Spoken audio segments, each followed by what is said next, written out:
Thanks for joining us for some Sunday morning baseball here in Olney. The Cropdusters have a two-game win streak. They sit at 4-4. They're taking on the 5-2 Gaithersburg Giants. This is the top of the third from the delayed game from a couple of days ago. We're just about underway with William Newman up on the mound and Cajun Ahern to start things off with one out. There was a 3 RBI double from Springmeyer, which sent 3 men across the plate, and Rodriguez, in Hawkins, and in Boma. An infield single for Rodriguez in the third, back in Criswell Automotive Field. They'll play on here. Ahern up, lefty batter against the right-hander, and Newman paints it low. Thanks again for tuning in. Ali here with Peyton Youse. And Peyton, right as they played the Giants, they were getting in their groove, and it sparked into that 2-game win streak. Yeah, you said it. They were getting into their groove. Springmeyer with that bases-clearing double, all the momentum on the Cropdusters side, and then out of nowhere, Lightning came in, kind of derailed everything, but Cropdusters not phased. They're on a 2-game win streak as they try and make it 3 and 4 respectively this afternoon. That after the Southern Maryland Senators game was postponed until tomorrow, so we'll make that one up as well. And also we had some weather delays. When we played DC here at First Responder Field, sponsored by Serpa Rockville Olney, they were able to play on. No rain over here. They went against the Grays 5-1 and then beat up on the Thunderbolts yesterday. Ahern with a favorable count to start things off after 3 offerings from Newman. Bergen started the game, and he is out. So the reliever on with a man on. 4-pitch walk to spring up Ahern to first. Springmeyer at second, and Candelas up. Second time on base for Ahern, a single to the first base side, and then moved up to second on throwing error from Bergen. Candelas up now. He has a single in his own right. A ribby and a stolen base in the second. Top of the third. Since this was a continuation, the Cropdusters are the designated home road team, that is. This is the top of the third with 2 men on and an out. The curveball misses upstairs. Yeah, excited to see the bottom of the order here for the Cropdusters because they're 7, 8, and 9-hole hitters respectively. Ahern with a single, Candelas with an RBI single, and then Ford with a walk. Lots of production from that bottom third. Candelas up already against Newman, the right-hander. And that's Peyton low this time.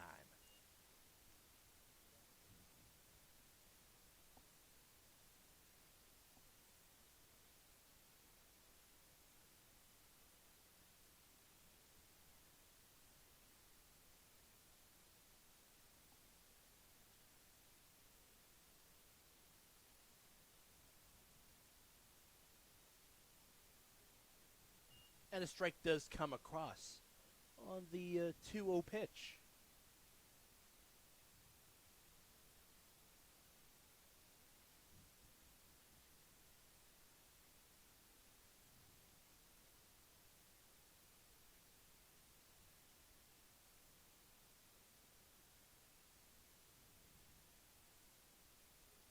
And the breaking ball hits the upper half.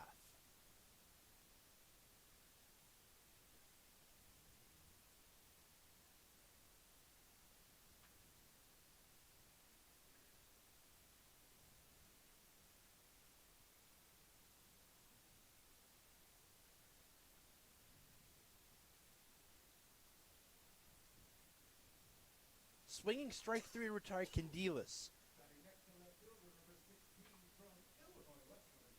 First strikeout of the contest for Newman to match the 1 strikeout for Alex Bergen from Potomac, Maryland against Cade Walter as we near the top of the order for the Cropdusters. Ford on.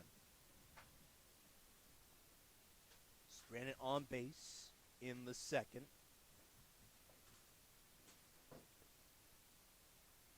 was the first of two walks surrendered from Bergen back when they played against the Cropdusters over at Criswell Automotive Field. Springmeyer makes his way away from the bag.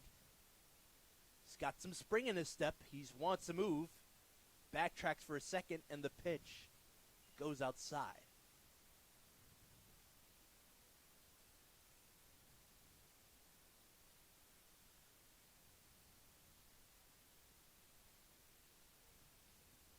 Two up and two out. Even count, 1-1 strike to the 9-hitter. Ahern at first, Springmeyer at second, and the pitch from Newman. And a wave and a miss that time for the 9-hitter.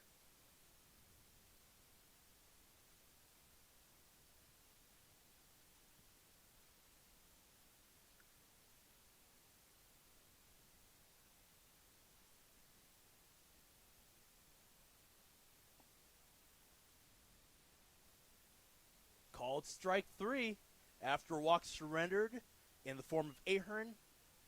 Newman gets the job done with 2 straight strikeouts, one swinging and one looking. To the bottom of the inning we go.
Drew Cobb is rolled up into the batter's box against Lavari.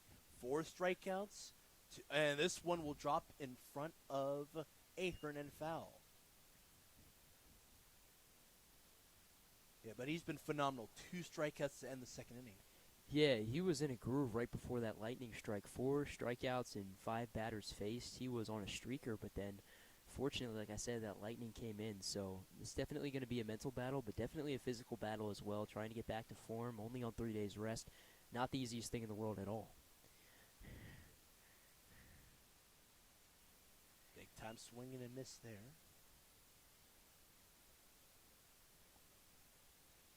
And Drew Cobb scored the one of 2 runs.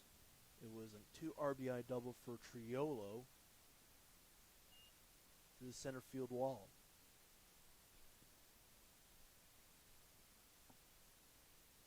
Lavari with a ball painted outside of the zone. 1-2 now. Same spot. And an even count.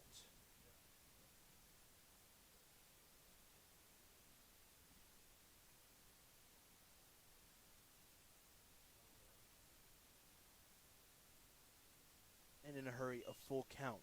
One of two LaSalle baseball pitchers for the Cropdusters. The other one in James Hare, who showed up at that postponed game.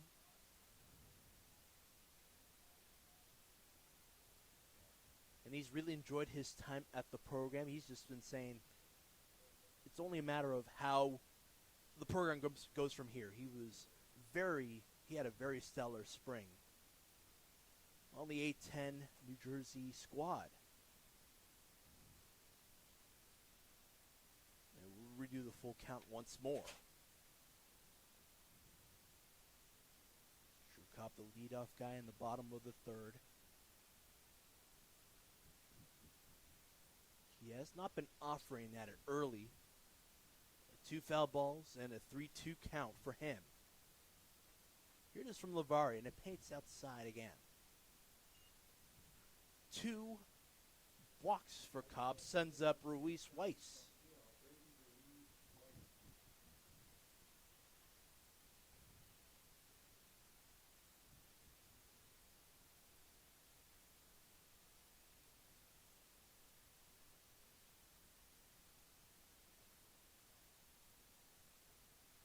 A 3-hitter and a second plate appearance in the resumed contest. Put out in the first to second. A man on and Cobb with a walk. Took 8 pitches for him to get up there. Lifted foul this time for the Ivy Leaguer.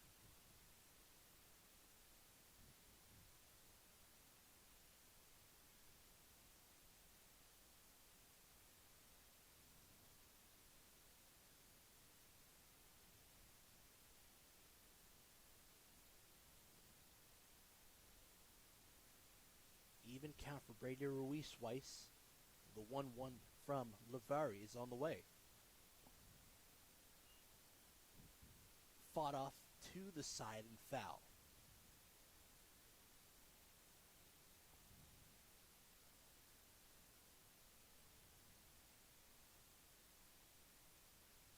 No changes in the infield for the Cropdusters.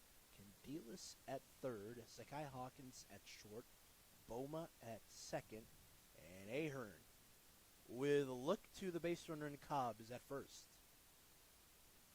Outfielders, Ben Ford, Cade Walter, Donis Rodriguez from left to right, and Springmeyer behind the plate.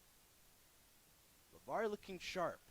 1-2, throw on over to second. Not in time.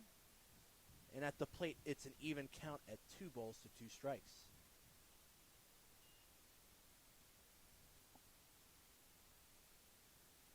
Drew Cobb with a stolen base. It's the second on the contest for the Giants. Cole McCann stole second after he had a single to the left side.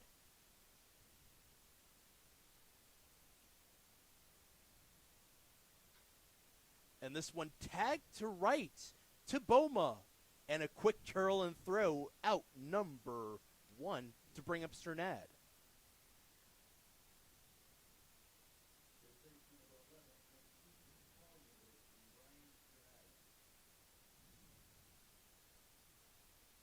Sternad with a walk. One of 2 walks in the first. But Lavari looking sharp early. Curveball misses low.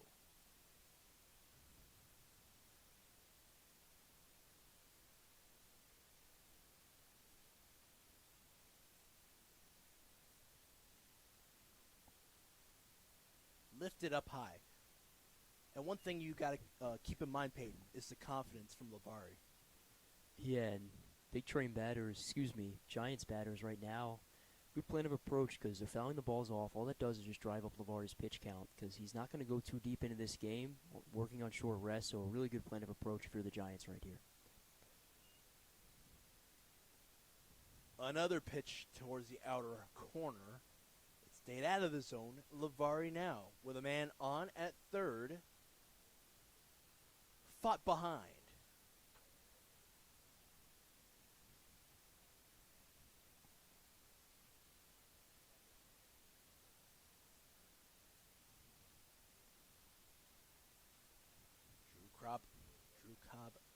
aggressive after he got on base with a leadoff walk. 2 stolen bases for him. He's at third, positioning himself, and this one lined foul for Sternad, who also walked in the first. Cobb angling his way from the bag at third, about a foot away from the line. A wave and a miss to retire Sternad. Trollo, 2 RBI double in his second at-bat. He's coming up.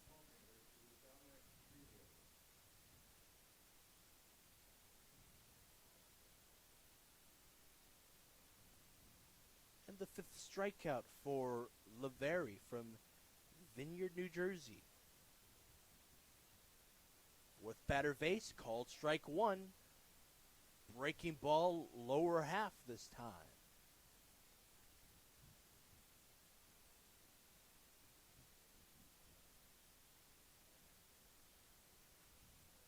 And this one dribbles to Ahern, and he's going to wave off Lavery, tags the bag to strand Cobb.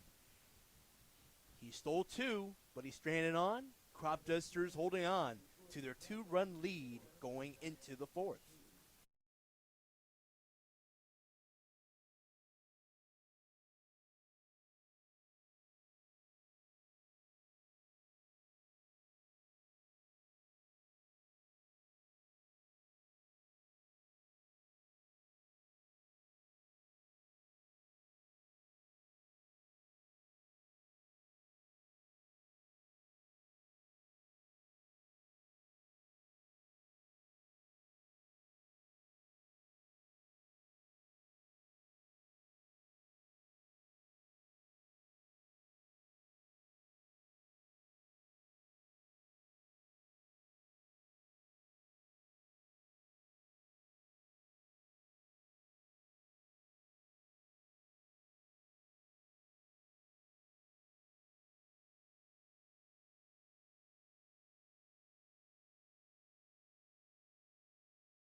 So glad to have you here on the Cropdusters Baseball Network. My name is Ali with Peyton Yaus. Great day for baseball once more. Overcast skies. Cade Walter up. 3rd plate appearance with a putout in the 2nd inning. And struck out against Bergen. He's going up against Newman now with a ball inside. Yeah, and for the Cropdusters, take the glass half full approach. What was supposed to be 1 road game and 1 home game is now 2 road games. So just another opportunity to be back by the home fans. Side of OBGC Park, a beautiful ballpark. Called strike 1 there for Walter. 2nd summer in the Ripken League with the Cropdusters. He's got a grand slam against the Thunderbolts. He's a guy who can go long. He makes contact as it dribbles to Martin. A high point guy gets the out in time. We talked about Martin in that last game. It's someone you've been keeping a keen eye on. Yeah, he's got a ton of speed, was used as a pinch runner in a number of situations, and doesn't need to show off too much speed right there, but still quick reflexes, able to gather, scoop, and get it on to first in time. Ryan Puma from Frostburg stayed up. Does not offer himself at the offering from Newman. And Boma's 3rd plate appearance in his own right. Scored on a walk from Springmeyer's 3 RBI double. It was just a simple line drive playable for DeLon Anderson. But once it was put in play and Anderson was maneuvering at it, it went right underneath his legs. How about that for you? Yeah, not every day you see that, but it shows how in the game of baseball you got to be aware, you got to have those quick reflexes. Favorable count for Buma. He'll go up in the count once more. 3 balls, no strikes, nobody on. The put out for the leadoff guy, Walter, from second.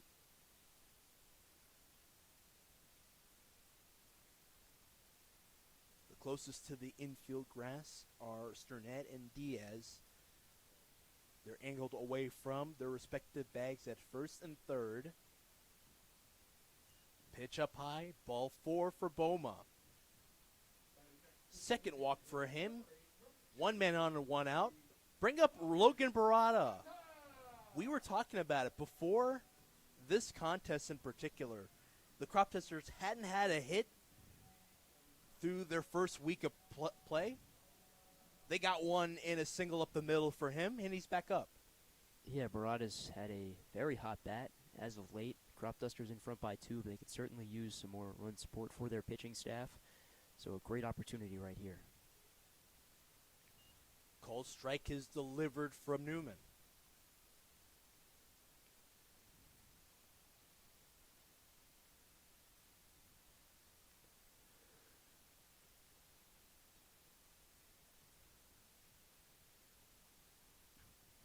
And he's going to put this one into play, but Martin's got it.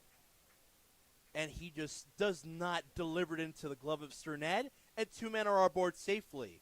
At second is Barada, and at third is Boma.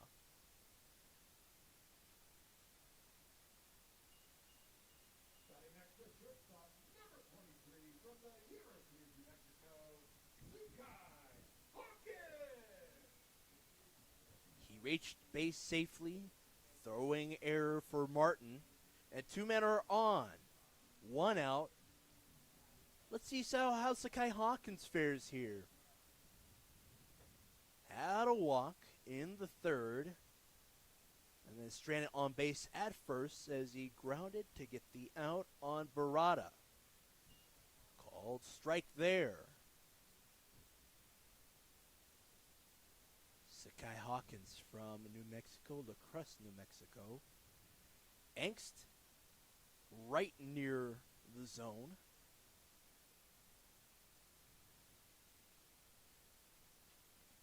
And he's going to lift this one in the air to shallow right center.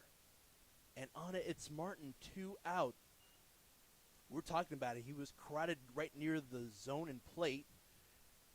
And in response, Matt Rich had to move to his right. So 2 men out and 2 men on. The guy who's been on fire, Rodriguez, an infield knock to first base. And it was a bunt, I might add, which sprang him aboard. Yeah, the infield bunt single that Giants just weren't prepared for. So infield certainly playing a little bit closer this time, especially the corner infielders.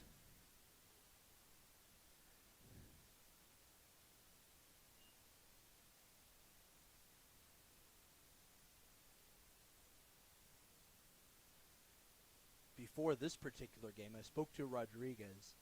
And the day off that he had, he was just focused on his hitting. The way he's just choking the barrel, the way he feels out the timing of pitches. That was his main concern on that particular day off. It translated with an infield knock. And let's see how he fares here in this resumed game. 2 men on and 2 out. As Newman delivers. Foul tip strike for Rodriguez. It's a 1-2 count with 2 men out and 2 men on.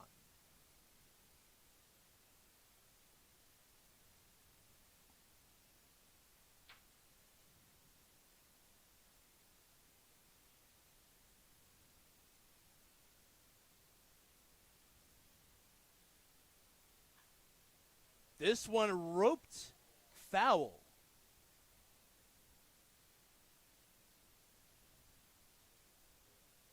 was about 3 inches right of the line, the first base line, and then scooted foul as it went beyond the bag.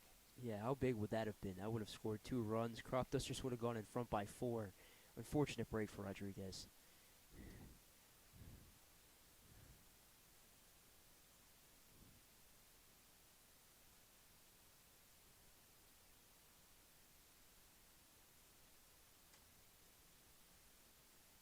Both Barada and Boma stay put. They do not move up. Rodriguez is aboard. Off of his knee. He's going to move up after he takes off his equipment. Second time he's on base. Springmeyer, who batted through Rodriguez, Hawkins, and Boma in the third, the difference maker, he's back up.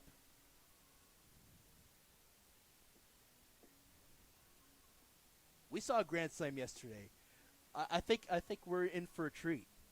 Yeah, hopefully another grand slam here for the Cropdusters, but Springmeyer didn't need the long ball last time he was up to bat with the bases loaded. Emptied the bases with a double.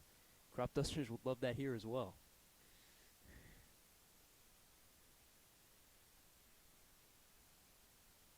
Breaking ball drifts away from the zone. Boma got on to first with a walk. Barada was safe at first with an throwing error from Martin, and hit by pitch for Rodriguez. Boma, Barada, Rodriguez on. 2 men out, and the 1-0 from Newman. He's working with that curveball early. It's just missing yet again.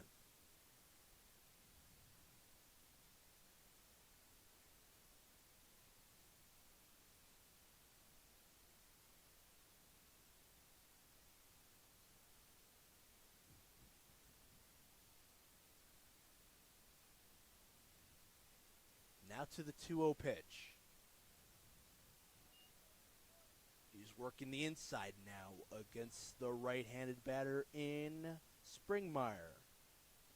1 for 2 today.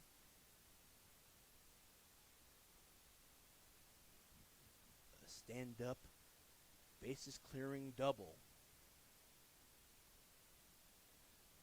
Boma angling his way away from the bag. Called strike 1 does come across on Springmeyer.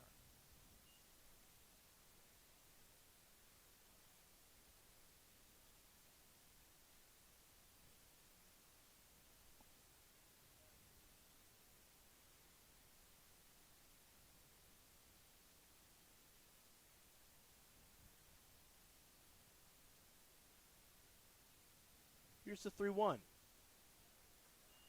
And a man does come home in Boma. 5-2 is your score. A second walk in this inning given up by Newman.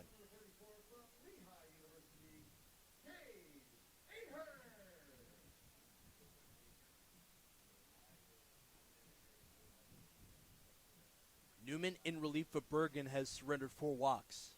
Yeah, that's what I said about the Cropdusters yesterday against the Grays, right? It's, not so much the focus on hitting, but it's really just the plate discipline, the plate vision. It's been on full display, and I've been so impressed. Even when they're not getting base knocks into the outfield, they're walking, and you see Springmeyer able to drive in a run. Just great to see from the Cropdusters.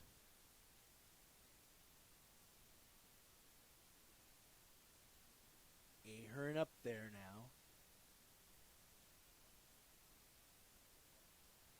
Ball upstairs after the 1-0 from Newman.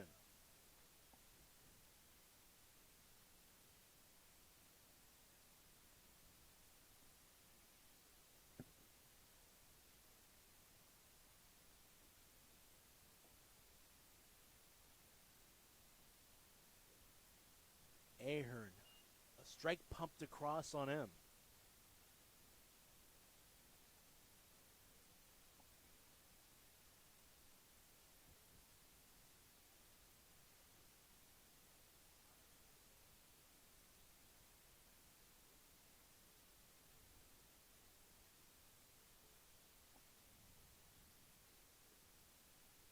Now to the 2-1, and he's aboard.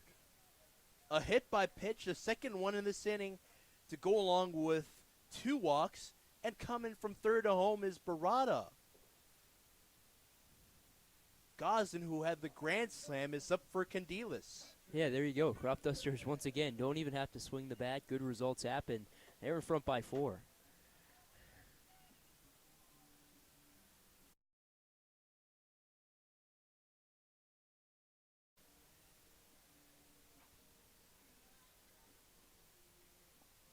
So with Barada heading home, that's an unearned run.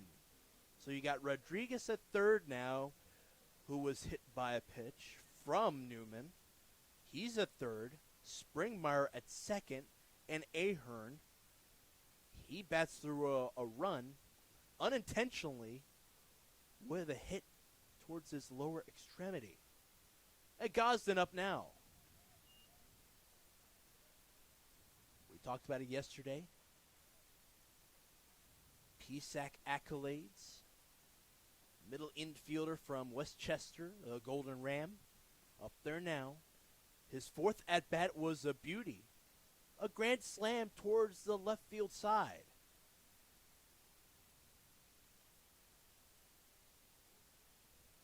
What a breaking ball for Newman. It's pumped through to the zone in the middle half.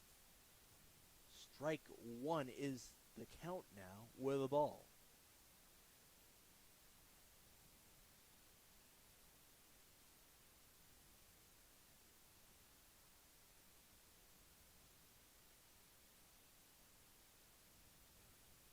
One pitch. This one misses inside.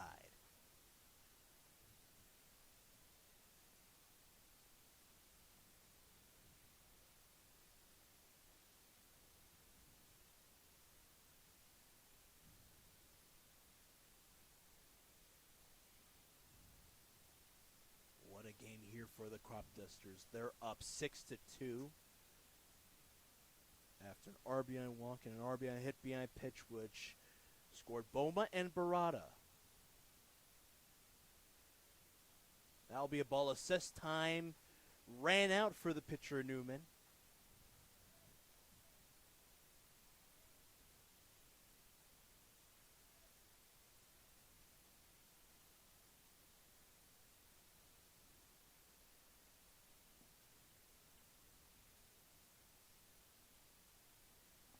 And there's that confidence for Newman. He pumps through strike. Full count here. 2 men on, or 3 men on that is, and 2 outs. Here in the top of the 4th inning.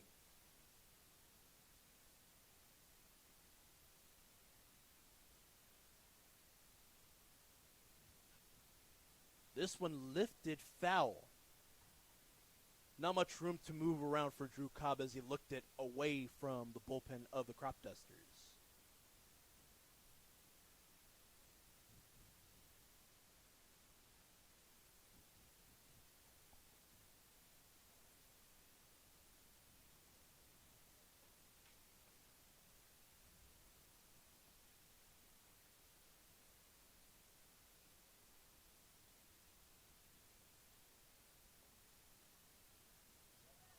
That will be another walk. 3rd walk surrendered in this inning. And here comes Rodriguez. 7-2's your score. Yeah, and once again, I kind of feel like I'm speaking it into existence, but Cropdusters don't even need to swing the bat. Great plate vision, great plate discipline, and it's allowed them to score 3 in this inning. They're up by 5, and this might be it for Newman. Yeah, there is action in the bullpen for the Giants. It's Owen Singer still working out there. What's fun about Owen Singer, this 2nd summer, but he was brought up in July, was a member of the Olney Dusters in a season where the Giants were really down for the count for that first month of the summer.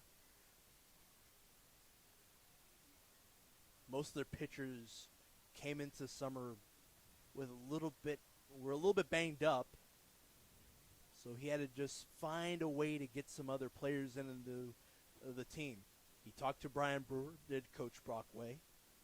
Vinny Capozzo had that mound visit. and he understood him very well. He was like, "Yep, we'll allow you to take our guy." Owen Singer has been a very, very consistent hand for this team. He'll come in relief if need be. Newman's still up there. He does have a strikeout against Candelas. Gosden up at first now. Lifted up in the air for Ford, and it's played there. Cerned with the out. They get out of the jam as they go through all 9 batters in this inning. Walter will be back up in the top of the 5th. We're in the middle of the 4th. Cropdusters up by 5 runs.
Welcome back to First Responder Field, sponsored by Surfer Rockville Olney, DeLon Anderson, Freddie Diaz, Marcus Martin.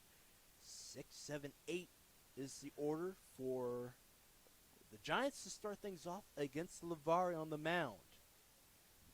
What a fastball, and he sends it in the lower half. Called strike 1. DeLon Anderson as well as Freddie Diaz, who are due up, they were struck out in the first. And this one towards Gosden. 1 away.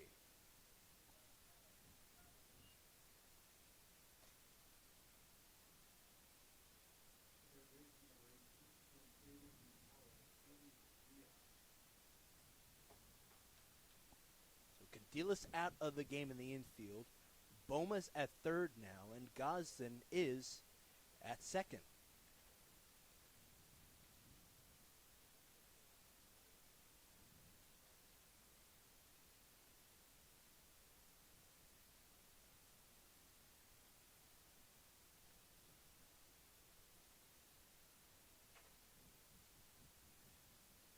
Lavar delivers a strike.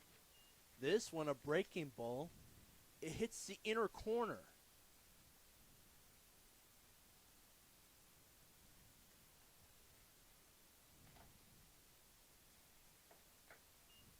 And he'll tag that one off the plate on the ensuing pitch. He's down in the count.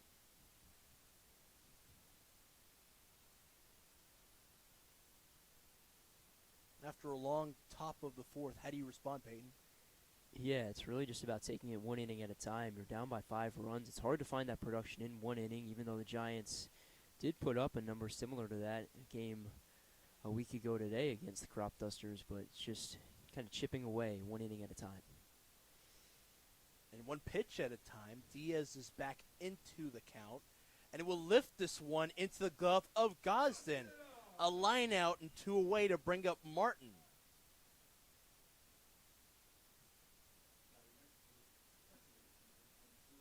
And he's got traces of purple on his helmet. Go High Point, huh? Purple that I know all too well.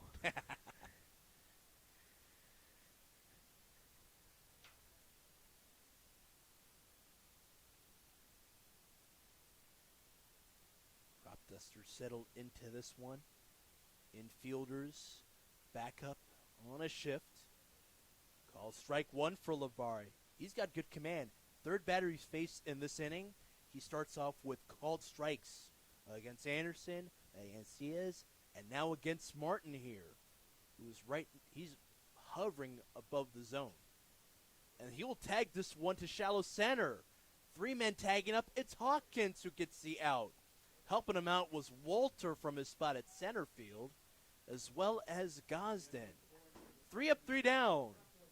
Cropdusters look sharp. They're up by 5 going into the 5th inning.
Long top of the 4th. Springs back up Walter one more time. Here's Walter, put out twice to second. Martin had to spin around to make the throw.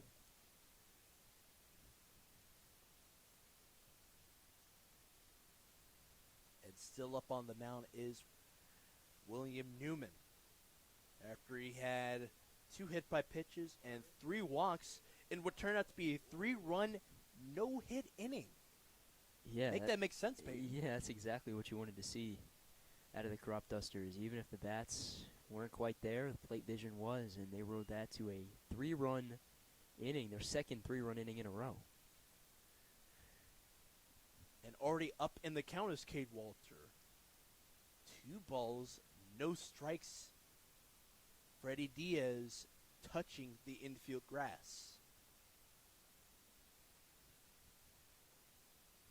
Up high it goes.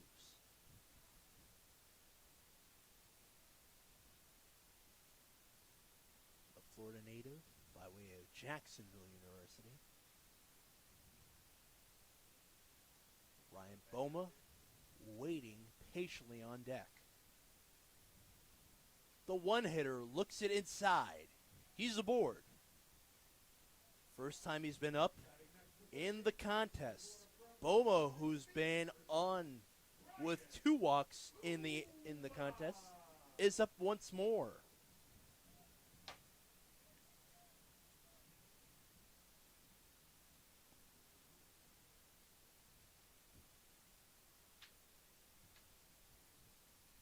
Walter angling away from Sternad, who's on the bag waiting for a pickoff. But it will be delivered to the plate. Newman against Boma. Ball 1 assessed. Outside it went. The 2-hitter on. Man at first is Walter. And he'll move to second. The late throw. Safe sliding through is Walter.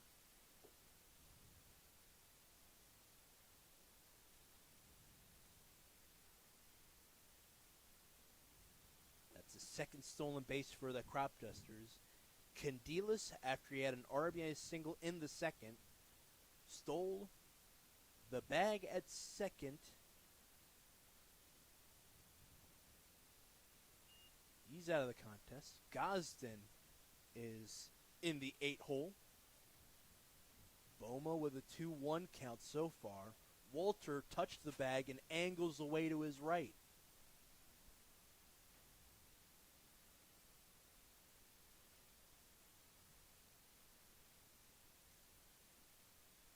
Martin stepped towards Walter and moves back. And the pitch up high against Boma.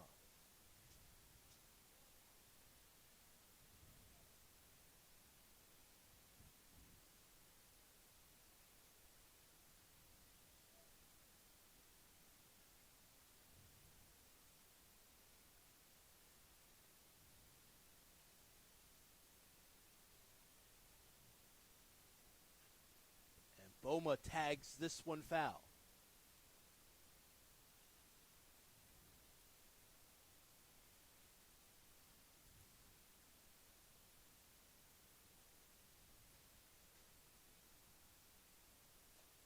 In a hurry, it's a 3-2 count with Walter, who stole the bag at second, is angling away. Stays put for a moment. And Newman with the delivery. It's on the way with Walter. He stepped away. And that one is grounded foul to the third base line.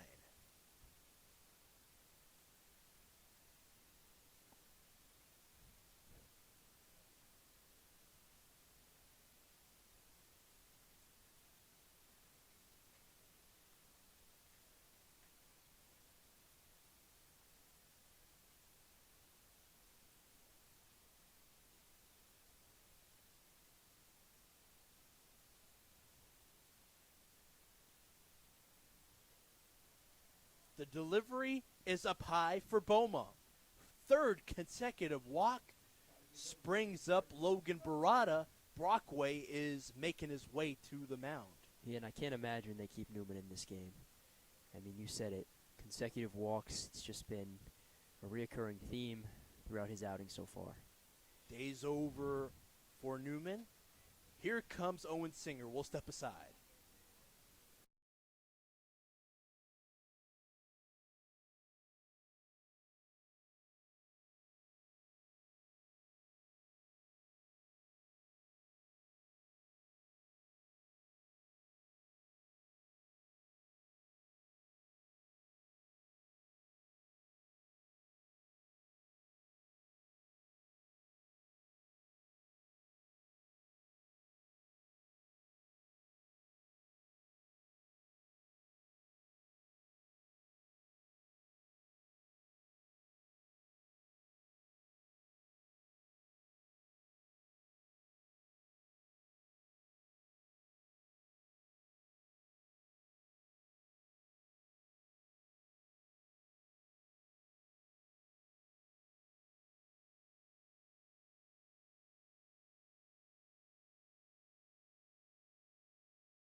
The day's over for Newman. He allowed 6 walks and didn't have a Cropdusters hit.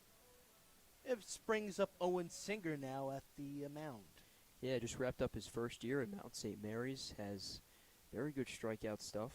28 strikeouts in 26 innings. Faced 137 batters, giving him a strikeout rate of just over 20%. Pitched to a 9.35 ERA, but went 4-1 in those 12 appearances. So excited to see what he can do against a very talented Cropdusters group. Days over for William Newman. 1 2/3 innings pitch. He did have 2 strikeouts. One swinging for Candelas and a looking strikeout for Ben Ford in the 3rd.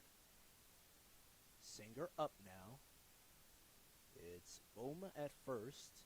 This one dribbles to short. The throw and turn. Oh, this one is not delivered, and Walter will score the 8th run of the contest. And a man is aboard at first.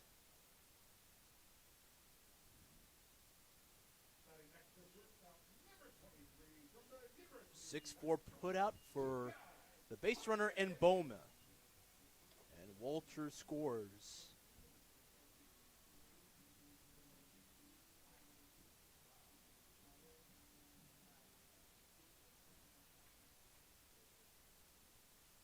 And now here is Zakai Hawkins. Popped out to second. Lifts this one up the opposite side to left field. Moving forward is Anderson. 2 outs.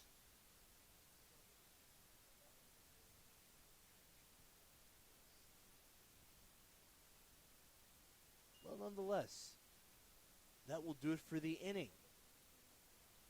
Nobody on. Cropdusters do tack on another run. They're up by 6.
Giants give up another error. 3 errors on the day. We're at the top of the 5th inning. Or bottom of the 5th, excuse me. Matt Rich, second plate appearance, struck out against LeVar in the 2nd. Called strike comes through in the outer half.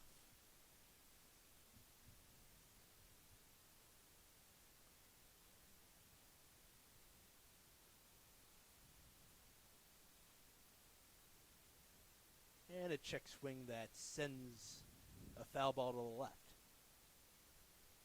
But it's good seeing LeVar out there. He's got good command, throwing some fire as well. Yeah, he's got good command, great velocity for a guy working on short rest, hitting the low to mid-90s with that fastball. Great to see. Off the glove of Springmeyer, it's a ball. And a 2-1 count for the leadoff guy, the 9-hitter.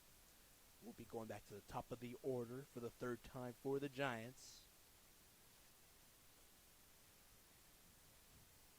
3-1 is the count. McKenna on deck. And he has been the guy that has taken the league by storm in week 1.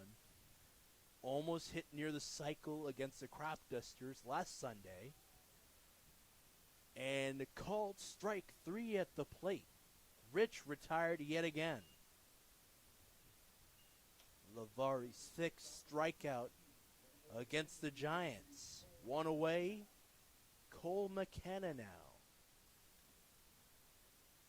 Week 1 hitter of the week in the Ripken League.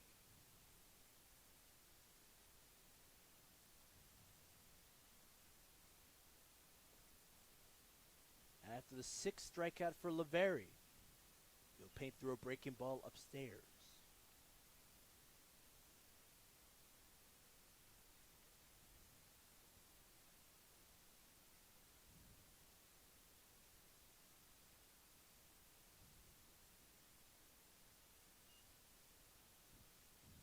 McKenna steps away from the plate. Pitch inside. Lavari delivered it. 2-0 the count.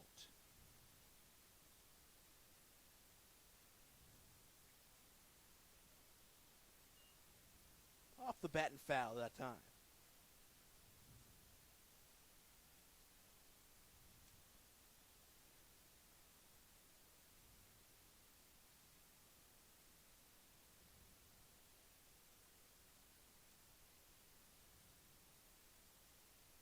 Two one screams to the back of McKenna. An angry strut to first for him. And the 2-hitter Cobb back up.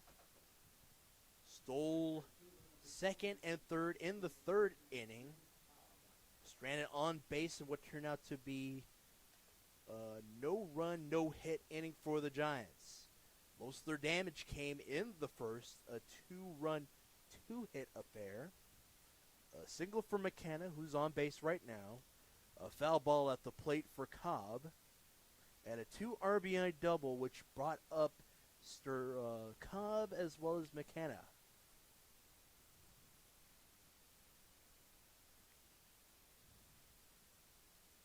After the foul ball from the 2-hitter. Here's the unwind away from Lavari's wheelhouse, and up the middle it went. A line drive that springs 2-man aboard.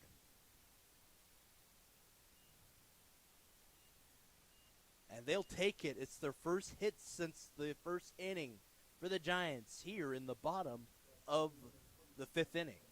Yeah, and it breaks a drought, like you said, so I mentioned how it's not about, trying to change things with one swing, just starting to chip away, a chance for the Giants kind of do that right here, Cropdusters, with a very favorable 6-run lead, so it's not going to happen in one swing for the Giants. They need to start to just chip away. Cobb has a hit in this contest.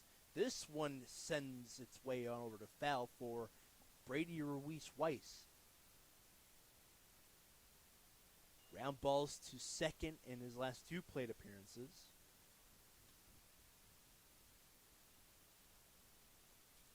Giants have the 3rd hit in the contest. They're down by 6 runs, 8-2 your score here at Olney. Sakai Hawkins angling to second. And the pitch up high for Lavari. You don't see those breaker balls going up there too often. Yeah, I know he just hit McKenna by a pitch, and Ruiz-Weiss almost hit by one in his own right.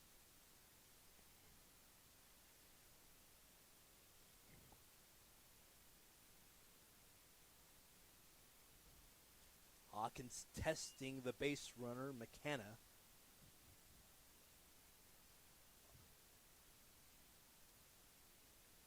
It's his counterpart,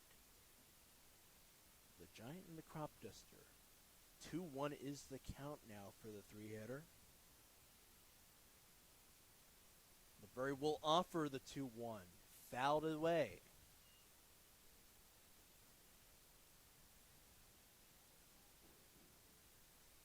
Don't you just love it, Peyton, on a Sunday morning, seeing the kids going for a foul ball? You love to see those days. That's why baseball is the best sport in the world. You heard it from Peyton.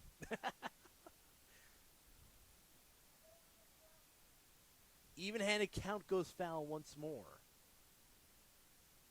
Sixth offering from Laveri will come soon against Brady Ruiz Weiss. 2 men on. A walk for McKenna. He's at second. And Cobb a single up the middle. It tested Laveri, was going back up the middle. And this one sent to Gosden. The throw is not going to be attempted from Hawkins. 2 men up and a man out. That's 2 outs so far. Starting this inning was a strikeout for Rich. At third is McKenna. Cobb is out at second. And at first is Weiss. He's safe as they had a fielder's choice out for Cobb.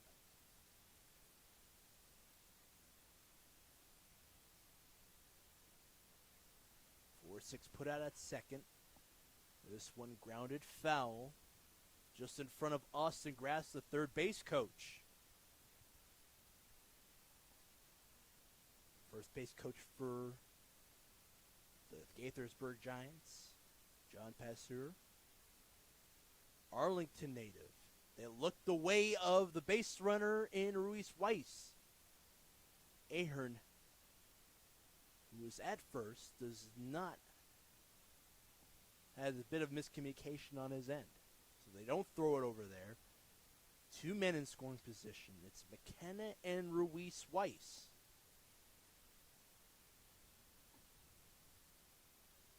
Ruiz Weiss stole the bag. And the delivery on a breaker ball.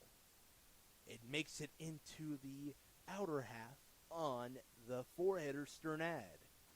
An 0-2 count for him after a foul ball. And then that called strike. It was pumped through. 0-2 coming up here. Pop-up in the way of Gosden. And Rodriguez is helping him out as well. 2 men stranded on. No runs come through. They have a hit due the Giants. Nothing due outside of that. They're down by 4 going into the 6th.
We'll start with a guy who is en fuego. Mr. Donis Rodriguez, he caught the pop fly to retire Sternad. Top of the 6th. The 5-hitter on with a strike pumped across from Owen Singer. In relief of Newman. This one is fair, a liner into the glove of Sternad. It takes 2 strikes to get the out. And it brings up Springmeyer, who's got 4 RBIs in the contest, a walk and a double. Yeah, big game he's had. Kind of his breakthrough game, if you will, and gets another crack at it here.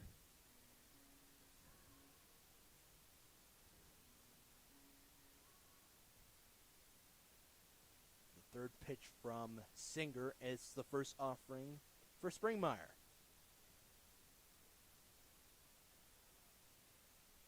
He watched it go down low on him.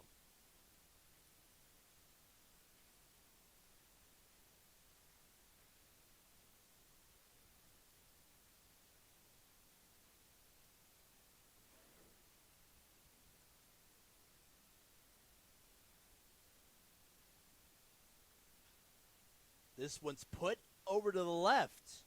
And the throw from his front foot. Springmeyer's on the bag in time. An infield knock for him. It's the second hit in the contest.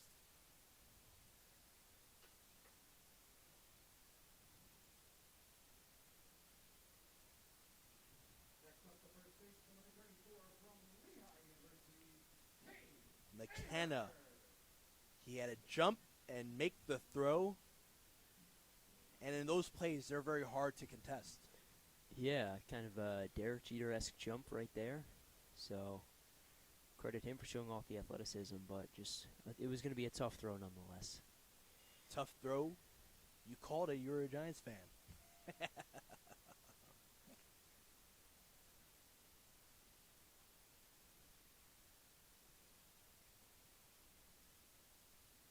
Swing and a miss that time for Ahern.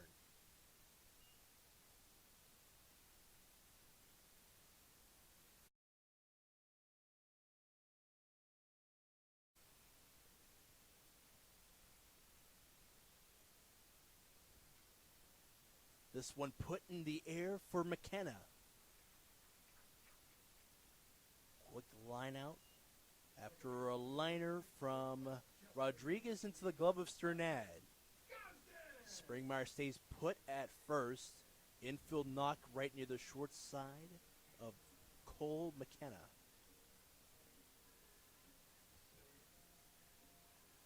Patrick Gosden is up there again. Called strike from Singer. And Gosden had a walk in the fourth. Fourth at bat yesterday. He had a grand slam, which was just remarkable.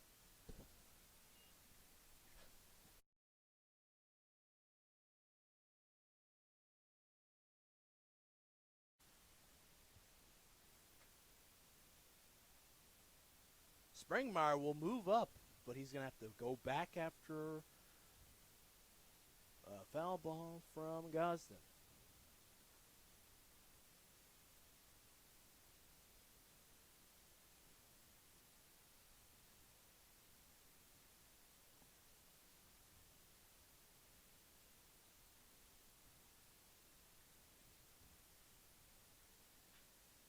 And this one lifted foul. Line drive foul for him. DeLone Anderson had an angle to his left and then had to make a mad sprint over there. It caught everybody by surprise over on that side of the field. Yeah, and if that would have dropped, it would have sent the Cropdusters into a frenzy, I think, but wouldn't have really been surprising. Gosden, 6 RBIs and 8 at-bats to start his Cropdusters tenure. Springmeyer does not move up on the ensuing pitch. 1-2 misses outside.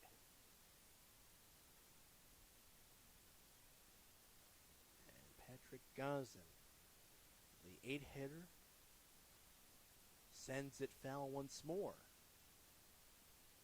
Ben Ford waiting patiently, the Illinois Wesleyan batter.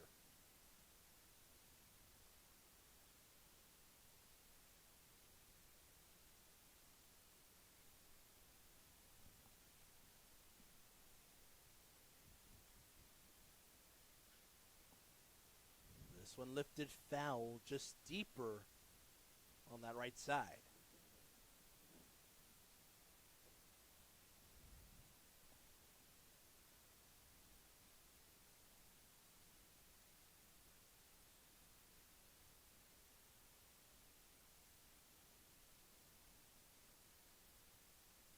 Now Springmeyer will move up, and yet again he's going to have to go back as this another foul ball and a long outing for Gosden.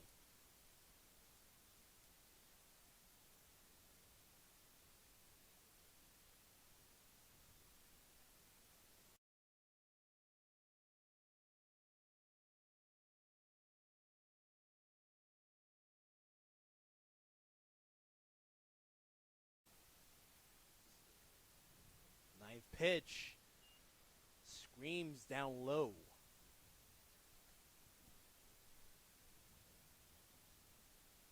Something's has to give. This will be the 10th pitch for Gosden. Yeah, way to battle. Only playing only his second game as a crop duster. And it will turn into a walk for him. Infield knock for Springmeyer to second or to the shortstop. And a walk has 2 men aboard for the Cropdusters. Now to Ben Ford, who's got a walk in his own right in the second. He's back up to see how he fares against Singer and the Giants.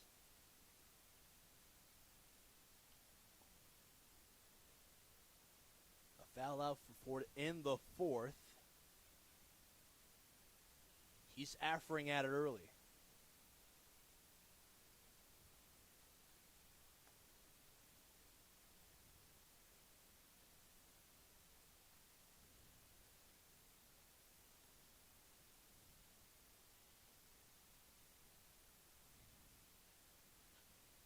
This one put in front of Martin's glove. He can't make he can't even make the catch and the throw. A little bit flat-footed. Didn't have connection with it. And 3 men on for the Cropdusters. Ford is on.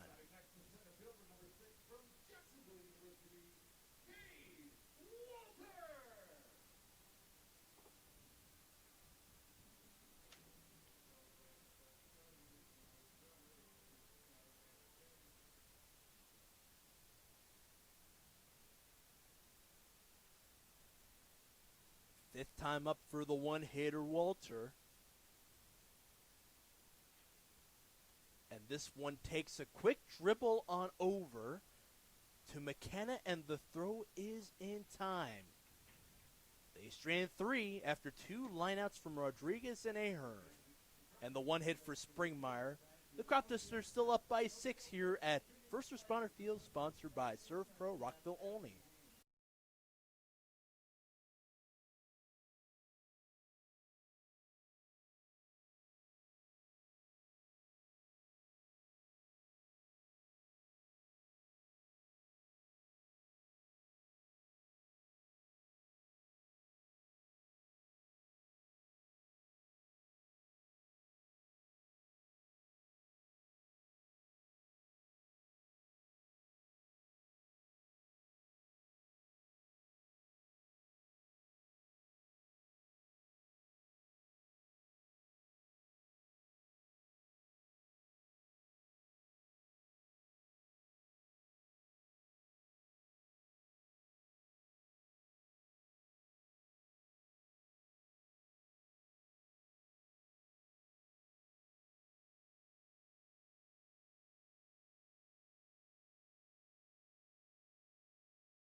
Thanks for tuning in once more to the Cropdusters Baseball Network.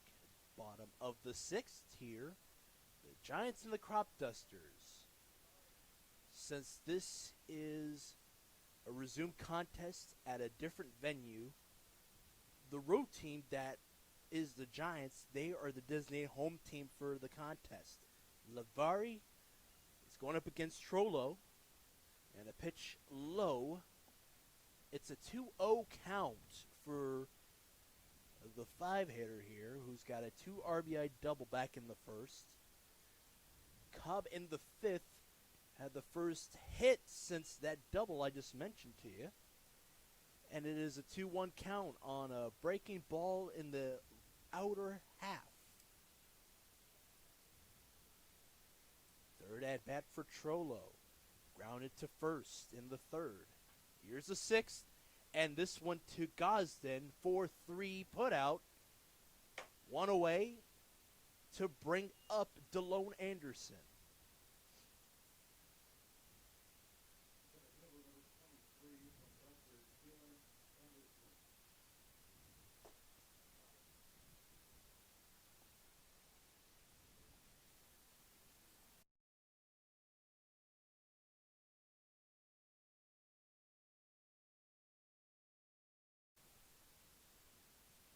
That one screams right near his knees.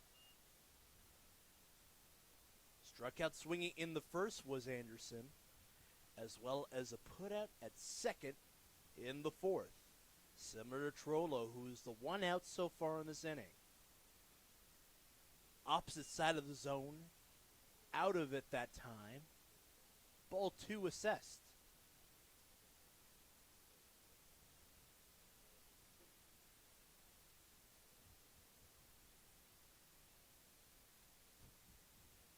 He fights off the 2-0 pitch from Lavari.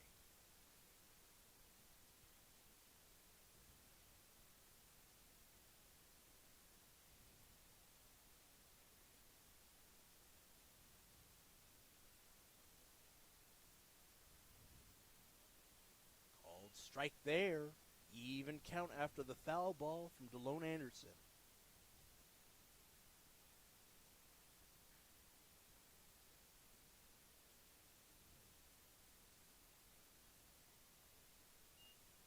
Pitch downstairs in a full count. It was right near the chest of Springmeyer on the 2-2. To pay it off is Lavari with one out off of the backstop netting.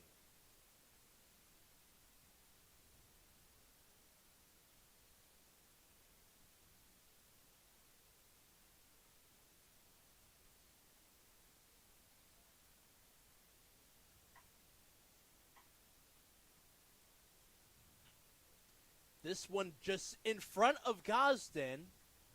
Line drive to the right side. And a man is aboard. DeLone Anderson springs up Diaz. It's his first hit of the day. Another hit since they had 3 innings of hitless action. 4th hit springs up the 7-hitter now, who lined to Boma in the 4th.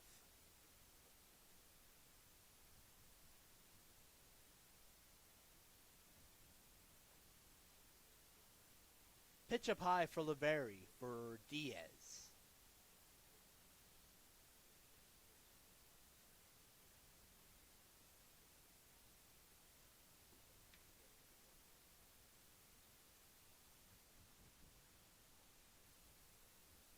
He offered himself at it. Freddie Diaz struck out in the first. Lavari has 6 strikeouts. The previous one was in the 5th against Rich, the leadoff guy in the 5th. And he angles one upstairs. It's a 1-2 count with 1 out and a man on.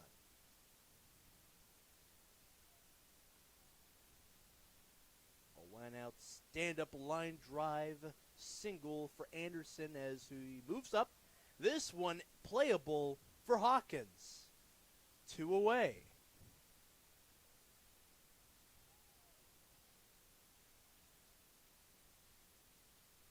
Marcus Martin, the high point guy. Back up once more. Pop fly for Hawkins in the 4th.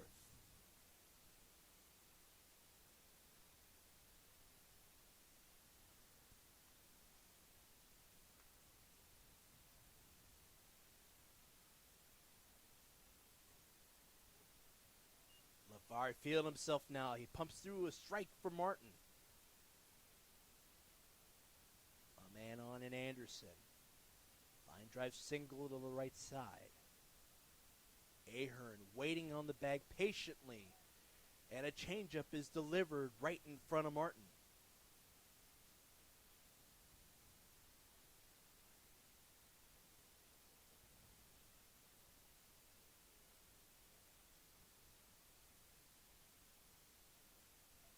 He went around it. It's called strike 3. Martin out. LeVar's 7th strikeout of the contest. We're going to the 7th. Cropdusters feel themselves up by 6 runs.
Welcome back to First Responder Field, sponsored by Servpro Rockville Olney.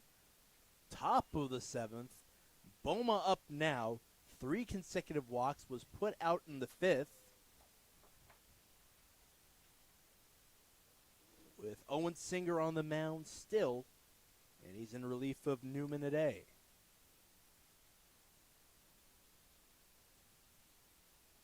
Cropdusters look alive, Peyton. Yeah, it's definitely been a quick turnaround. This group has just come on strong as of late. They've hit, I want to say their stride. Chance here if they finish this off to make it 3 straight wins, and then doubleheader, second game of that after this, chance to make it 4 straight. Yep. A pop fly to retire Boma. Martin had it. But it's all a matter of getting back to your play and enjoying summer as well. I know we're enjoying it. Yeah, that's the hard part is you have guys coming back from the end of their college seasons and then simultaneously trying to find their ways in the infield, the outfield, batting order. It's just, a lot of things working against them. But I think the Cropdusters have weathered the storms very well. A chance for them to move above 500 in this game. Barada up now with a foul ball to the left side. And he's going to tag it opposite way over the outstretched glove of Martin. And it drops behind a base hit and a single for Barada. It brings up Hawkins. It's the second hit of the contest as well.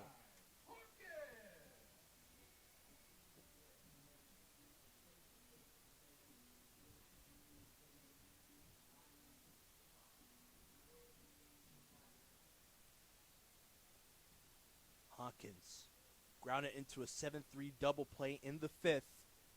Is already offering himself at it. He makes contact. It's a foul ball and a strike. We talked about it in his last plate appearance. He's crowding the plate and has to move Rich just off to his right side, his throwing side. He has to move a little bit more that way.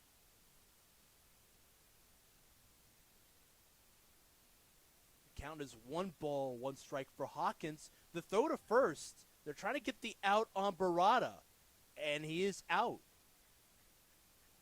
Before he was slid through the bag, he was tapped there by McKenna. 1-3-6. Caught stealing play. 2 outs. All the pressure's on Hawkins now. Does not have a hit today. He's got some promise. He's got a double against the big train before.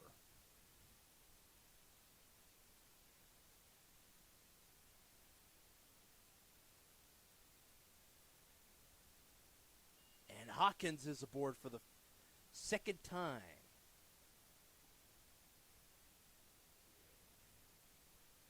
Hit by pitch, as well as a walk in the third. He scored on Springmeyer's 3 RBI double in the action back at Criswell Automotive Field.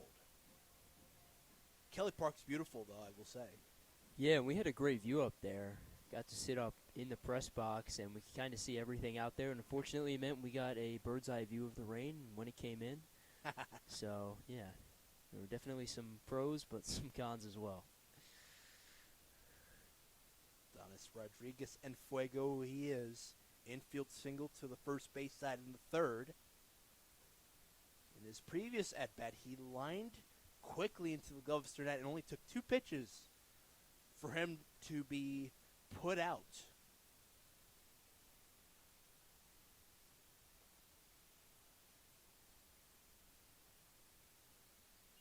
A rainbow from Singer.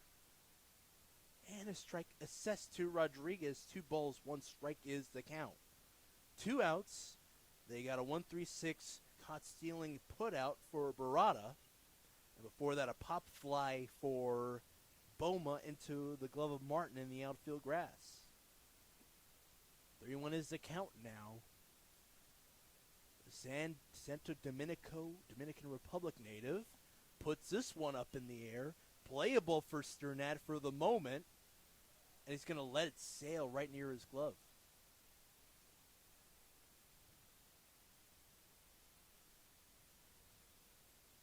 Full count to the current batter in Rodriguez against Singer.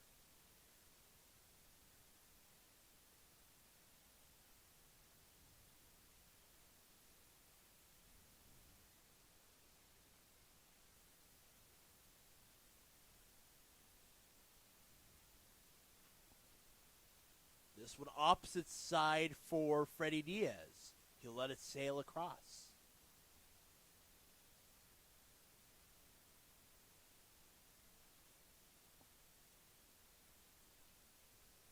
Rodriguez back up at the plate, the righty batter against the lefty pitcher in Singer, and the 7th offering. This one lifted towards shallow center. 4 or 5 steps for Brady Ruiz-Weiss. 3 out, and a man left on. Hawkins with a hit by pitch. Cropdusters still up by 6 runs.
Bottom of the 7th, late stages of the contest.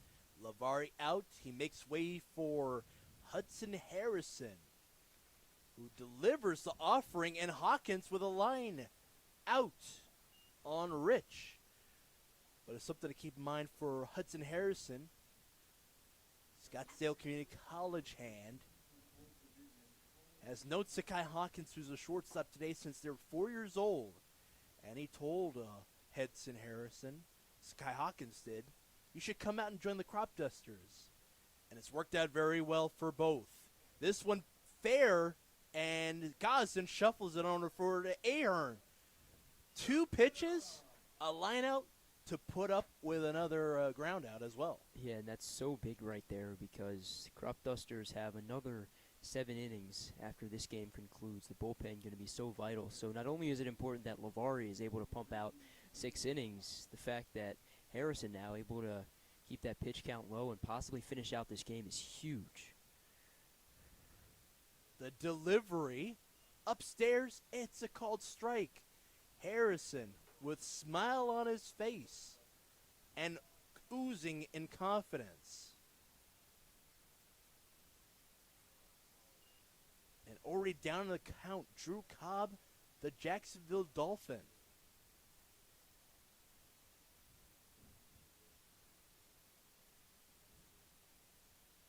Called strike, upper half to go with a foul ball. This one put in the air.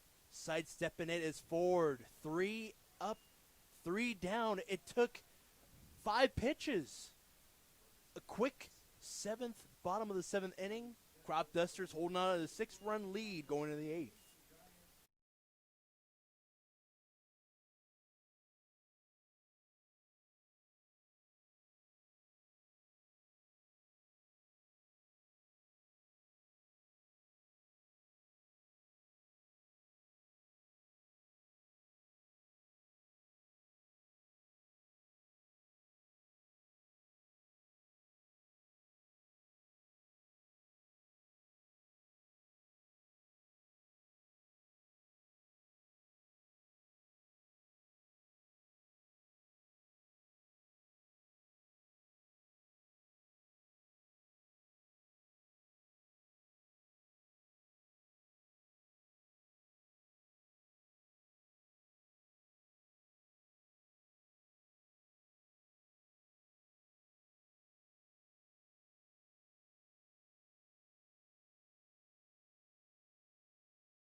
Welcome back to First Responder Field, sponsored by Serpro Rockville Olney. Top of the 8th inning.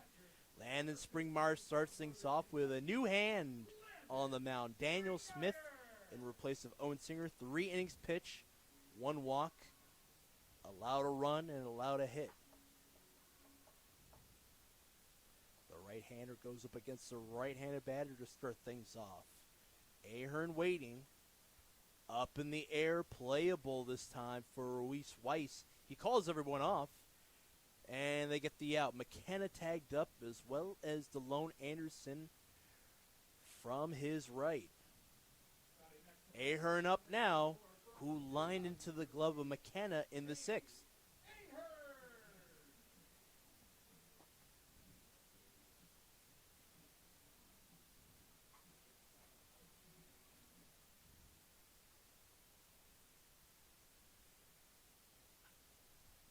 Up in the air this time, it's fair and foul, or fair and caught there. A line out for Sternat as he angled towards the bag. 2 away so far. Brings up Patrick Gosden once more.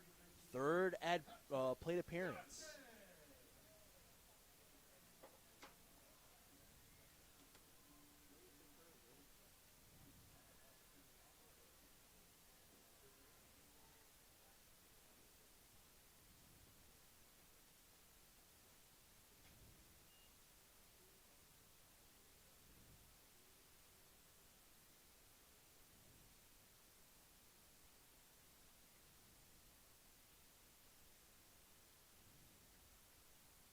After the cold strike, Daniel Smith misses the zone.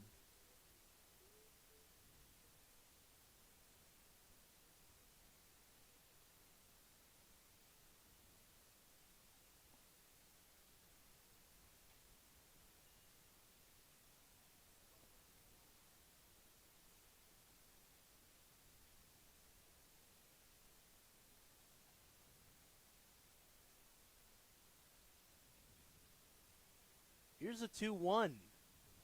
Screams inner half. It's strike number 2.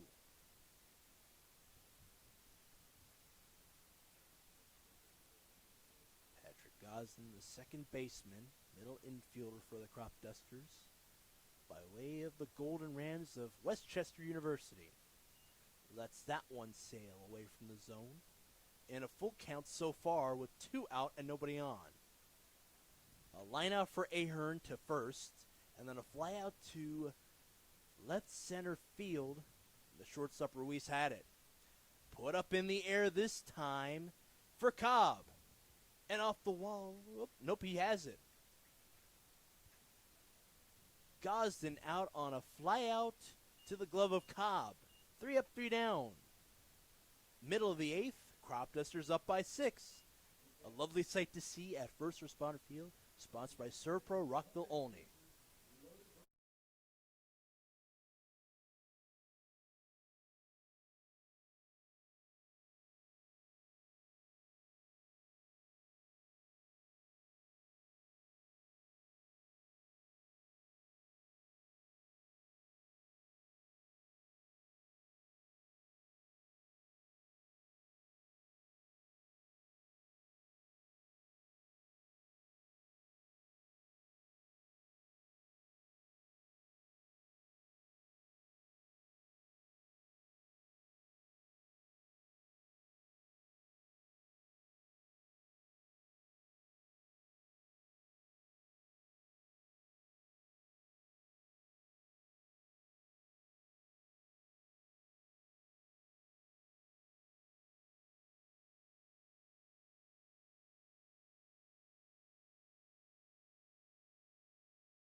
Thanks for joining us once more. Cropdusters Baseball Network here, bottom of the 8th. Ali here with Peyton Yaus. Brady Ruiz Rice at the plate with Hudson House on the mound. Not offering that is the 3-hitter after a 3 up, 3 down, and only 5 pitches in the bottom of the 7th. Yeah, and that's big because, like I said, that keeps his pitch count down, allows him to possibly finish this game and then have a Real shot to win that second game, not having to go too deep into the bullpen. This one tagged foul on the second pitch. Already 2 pitches for Ruiz Weiss his way. And he's not giving up his chance here. He wants to get on base. He's eager for it. He's right near the plate. And House delivers inside.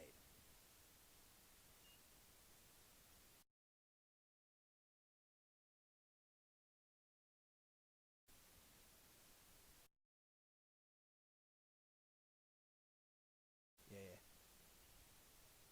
You know,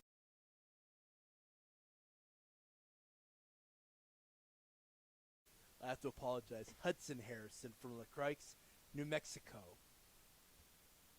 4th offering and a walk. Or actually, 5th offering, that is. It's a walk. 5 pitches in the 7th, 3 outs. 5 pitches here. It's a 1 man and a walk. Second time on base for Ruiz Weiss. Stranded on base in the 5th. To Strnad now, who has a walk and was left on. Called strike pumped through from Harrison.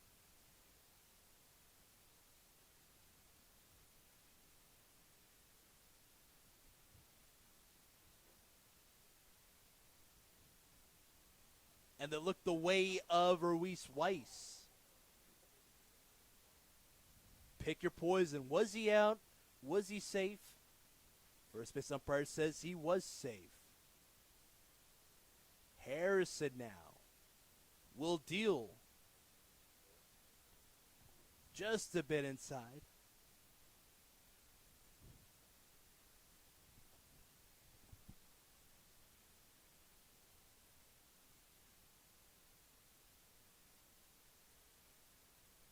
And that one angles opposite side of the zone. Near the outer corner.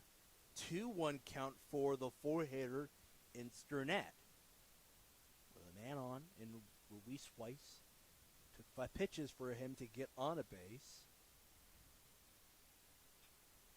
Up in the air this time to right center. Rodriguez giving chase. He slides through. It's not in his glove. 2 men are on. As one heads to third from first in Ruiz Weiss. Strnad with a no-out double in his own right.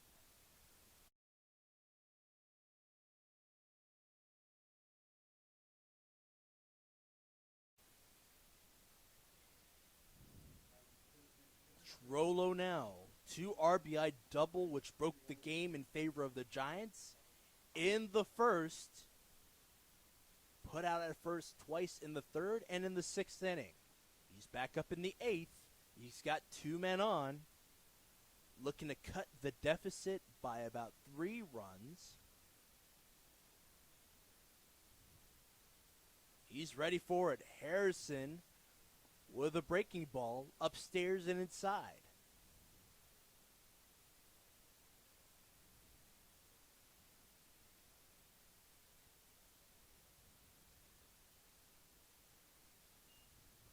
Two 2-0 count in a hurry. At third is Ruiz Weiss. He's taking a brisk walk away from the bag. Zane put at second. Fouled off the side for Trollo. Strnad at second. He's not moving at all. It's mostly Ruiz Weiss who's been angsty.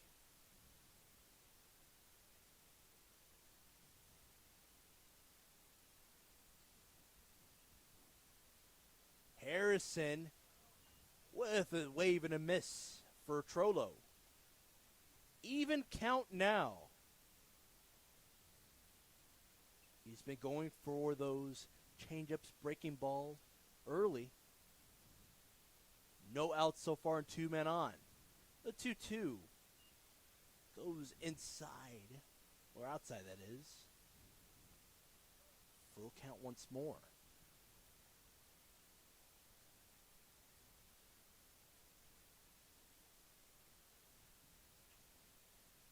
This one dribbles to Godson. They get the out, but the Giants have a run through.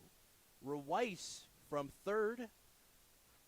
And Sternad is at third now.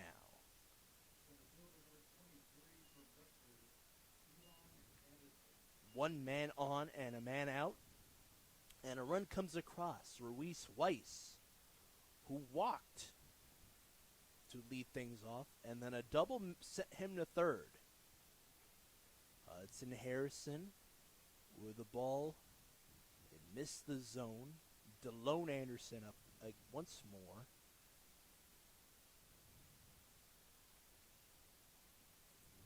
Trollo out once more. Swing and a miss that time for Anderson. The second time, a grounder went to the second baseman for Trollo in the sixth, and then here in the eighth. Springmeyer towards his glove side. He corrals it.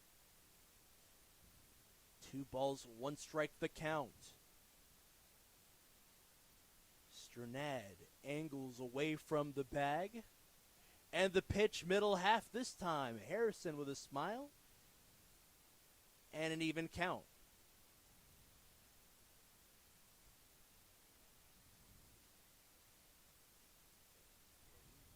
And the 2-2, he misses it down low. Anderson out. 1 man on still. Freddie Diaz coming back up. They have a quick word about what Harrison has been doing on the mound. Yeah, he's been amazing, especially his response. You give up the walk and then the double, and then keep the ball on the ground for the ground out, respond with a strikeout. So great job from him kind of limiting the damage, only allowing 1 run to come across to score, and a chance to get out of the frame here with an out. Hudson Harrison records his first strikeout of the contest. 2 men out and 1 man on. Up in the air in the infield grass, Hawkins is going to wave everyone off. And secures the 3rd out in the 8th. Giants get a run through.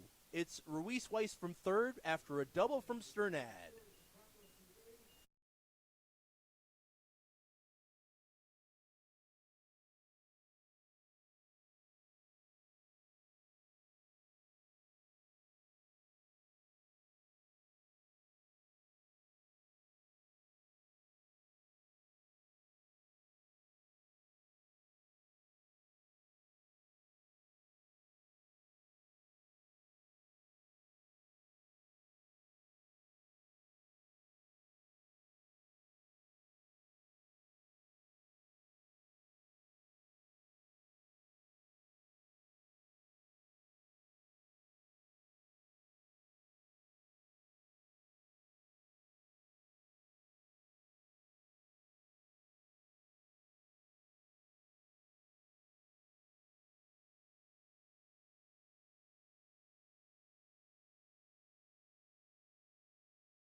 The latest inning here at First Responder Field, sponsored by Servpro Rockville Olney. It's the 9th inning. We start things off with the 9-hitter Ben Ford. Hitless so far through 4 plate appearances. This is his 5th coming up. Walter is going to be up here after the ground out to second.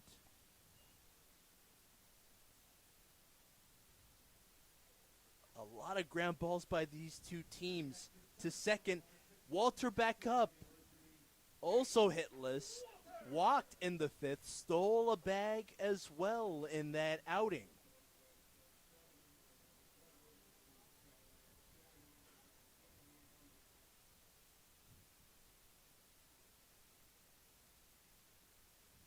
Nearly standing upright as Walter. Strike does come across him from Daniel Smith, still up on the mound. Breaking ball middle half. 0-1 delivered outside this time.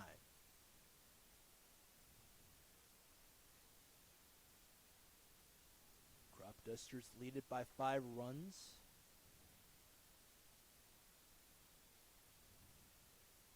Walter lets the third pitch to him sail outside again.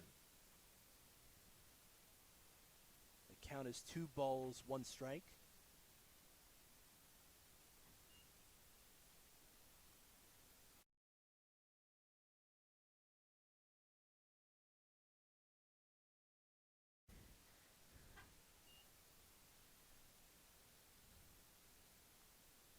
Walter ahead of the count early. The 5th pitch on the way for Walter. Angles outer half, strike 2.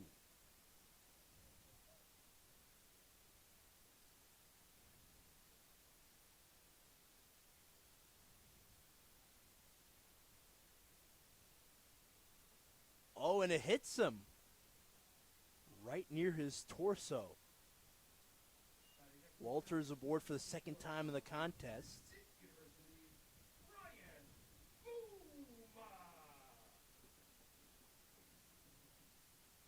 Boma just as much as Ford and Walter hitless as well.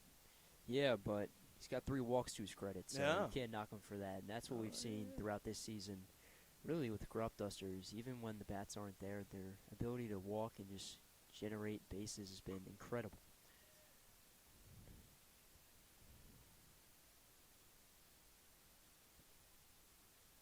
Strike 1 delivered from Smith against the 2-hitter. Lifted foul this time to the right.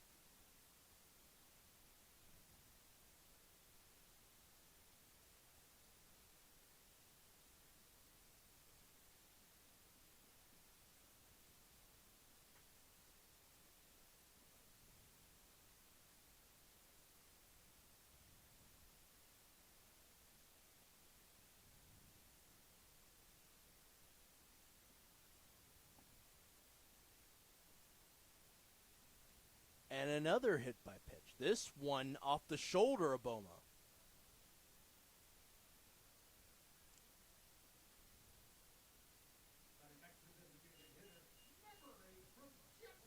Top of the 9th.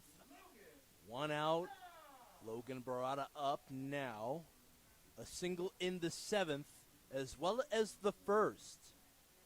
Put out as he was heading to second. 6-4 out in the 1st, and then a 1-3-6 put out. Foul ball this time on his first offering in the 9th.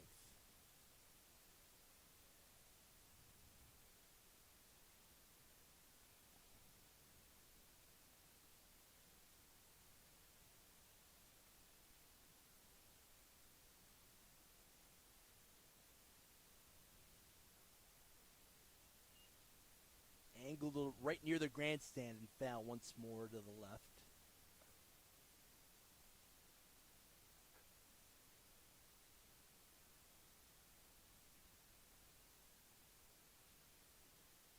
Walter at second. He's positioned, ready to move to third. And at first is Boma. This one lifted to right center, and Weiss is going to corral it. None of the base runners move up. 2 out to bring up Hawkins.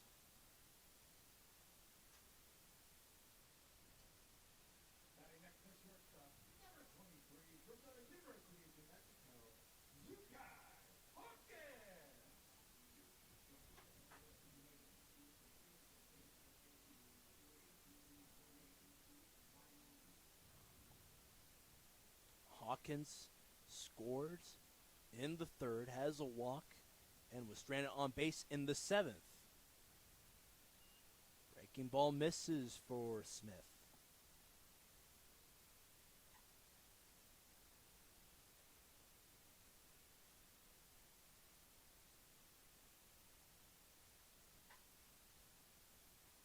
Oh, and the throw gets away from Sternad. 2 men will move up.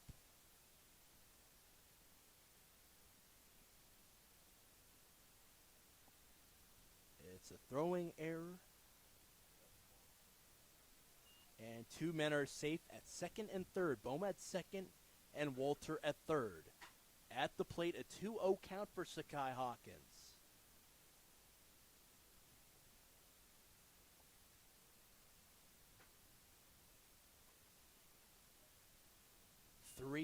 The count in a hurry.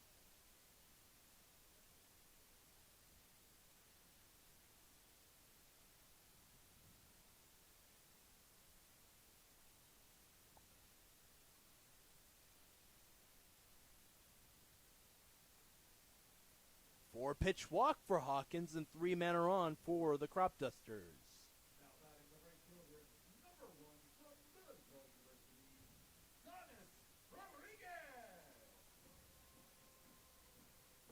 Rodriguez's most of his damage came in the third infield single, and then that was succeeded by Springmar's 3 RBI double to the right field side.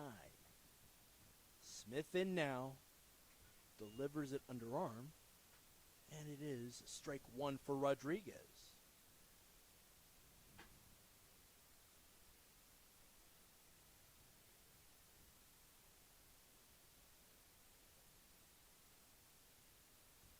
He tags it foul this time.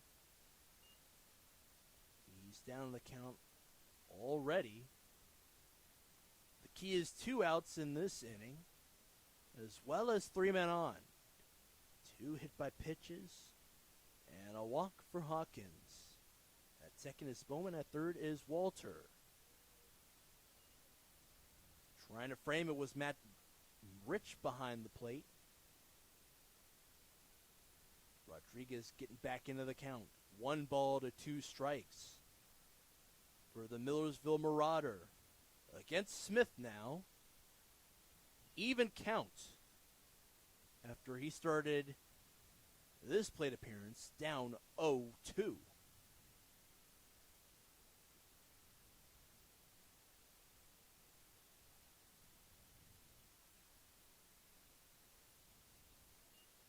Full count with 2 out and 3 men on.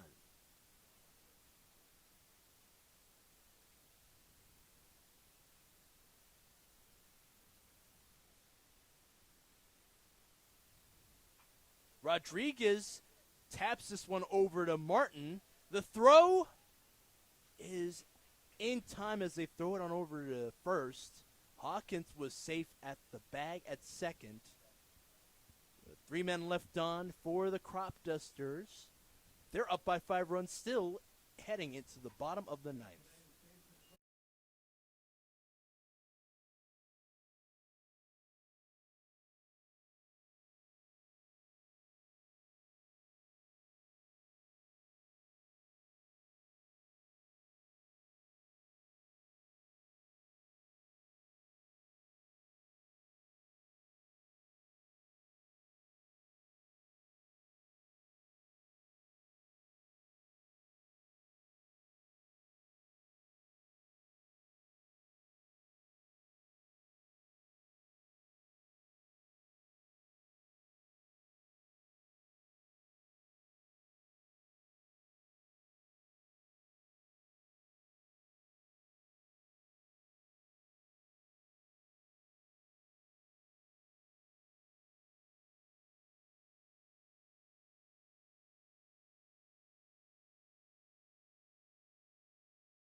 Peyton Yous is all smiles as the 8-hitter High point guy Martin starts things off against Hudson Harrison. Up the middle it goes.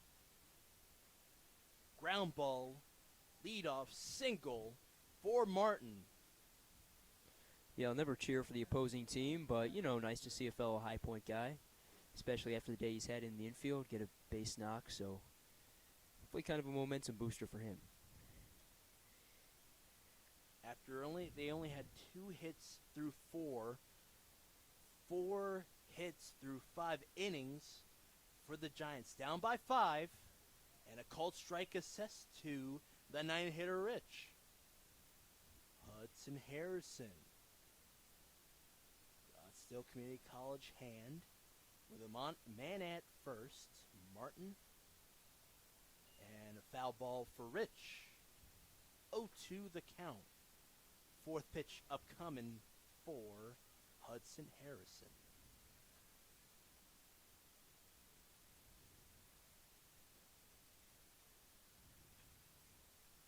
Away from the glove of Hawkins, up the left side it goes, and another base hit.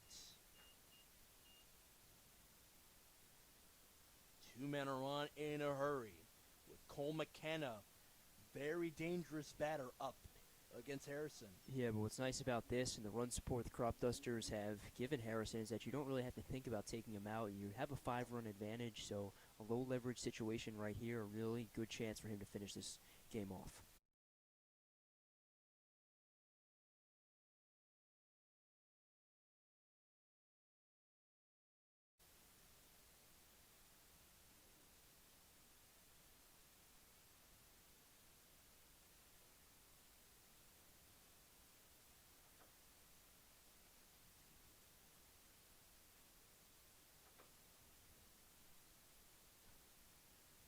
This one fouled off for McKenna. Aiden Phillips is the designated runner for Matt Rich. Mikel Leon.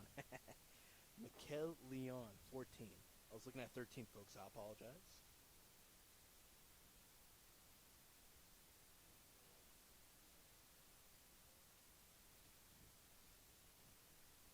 Hudson Harrison misfired into McKenna. 3 men are on in a hurry. Martin at third, Miguel Leon at second, and at first is McKenna.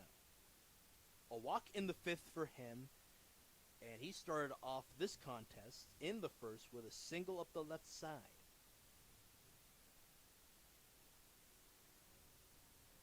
Coach Leader, baseball in hand, will step aside with Crispin coming up.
New pitcher on for the Cropdusters, Matt Christman, local boy, Sherwood High School, and of Frostburg State. Pitch delivered, a sizzling fastball against Cobb, lower half, strike one.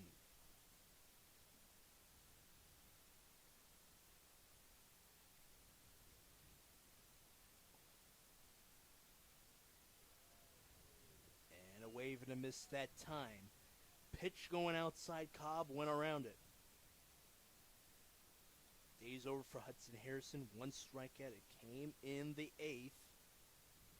And the previous inning before that, it only took 5 pitches for a line out, a ground out, and then a fly out for Rich, McKenna, and Cobb, who's back up there now. 1-2 is the count at the plate with 3 men on. 2 stand-up, no-out singles up the middle for Martin, and to the shortstop side for Rich. Leon is the base runner at second, and a hit by pitch for McKenna meant the day's over for Harrison. Fouled aside for Cobb. 5th pitch on the way from Christman, the Olney native. He zones in it, and this one up the right side. Here comes Martin. He scores the 4th run. And 3 men still up once more, and Cobb is aboard with a RBI knock to the right side. And that's why it's good the Cropdusters provided Chrisman and this relief staff with so much run support. If this was, a 1 or 2 run game, everything changes right here. But they've given them so much run support. The approach is still the same. Just limit the damage. Even if it's 2 or 3 runs, you still win this game.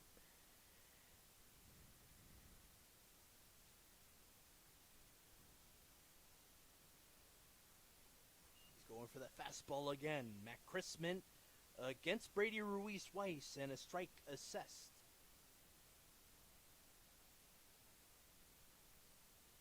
Scored the lone run in the 8th. And one more is going to come across. It's Miguel Leon.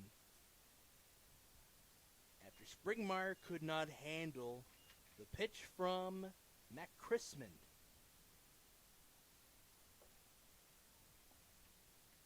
At third is McKenna, and at second is Cobb. Infield knock RBI knock for Cobb at second. 1-1 is the count, and Christman delivers. Swing and a miss that time for Ruiz-Weiss.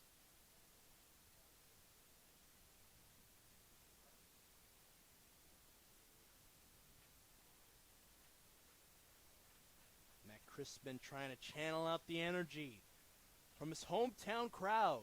Lifted foul as Boma looks it away from field of play.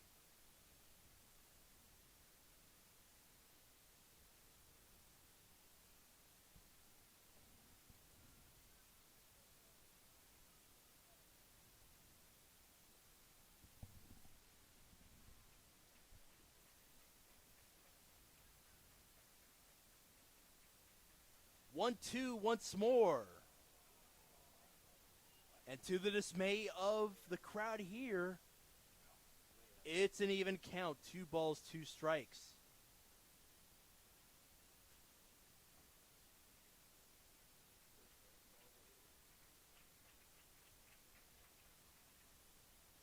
Up high once more.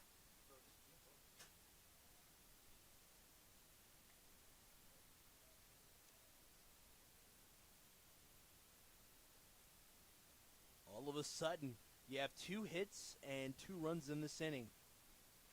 Giants, they're only down by 3 runs. They're trying to get back into the contest, try things up. Late stage of the contest, Christman pumps through strike 3. The 4-hitter up, Ruiz-Weiss is out. 1 out. Potential 2 outs remaining for the Giants, with 2 men on and a man out. Yeah, he's got great strikeout stuff, does Christman. 12 appearances this past season, 16 to 7 strikeout to walk ratio.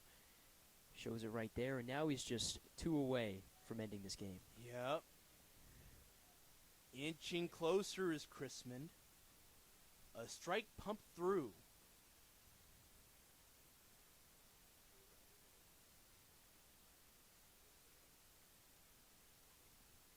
Up in the air this time, and Ahern was behind it, but it goes foul nonetheless. 0-2 the count. Ryan Sternad, a double in the 8th. Stranded on base. He was at third.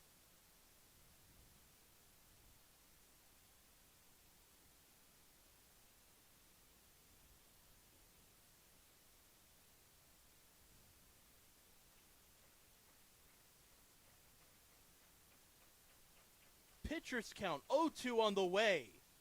This one's up in the air and playable for Gosden. 2 away in a hurry.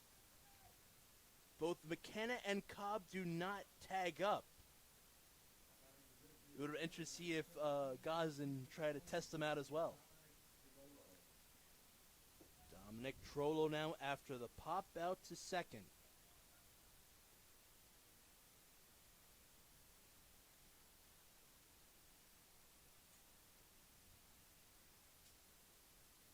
Chrisman with a pitch inside against the 5-hitter.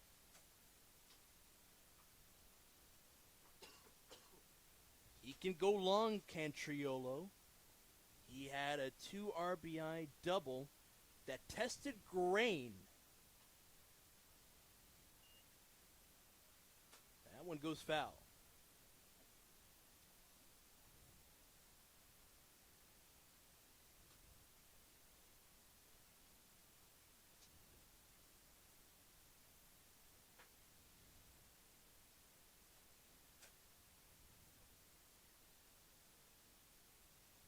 Curveball misses outside.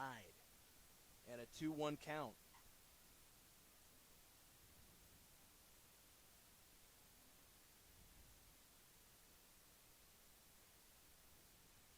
Matt Crispin trying to see if something sticks in the zone. That'll help, though. That's a foul ball for the 5-hitter.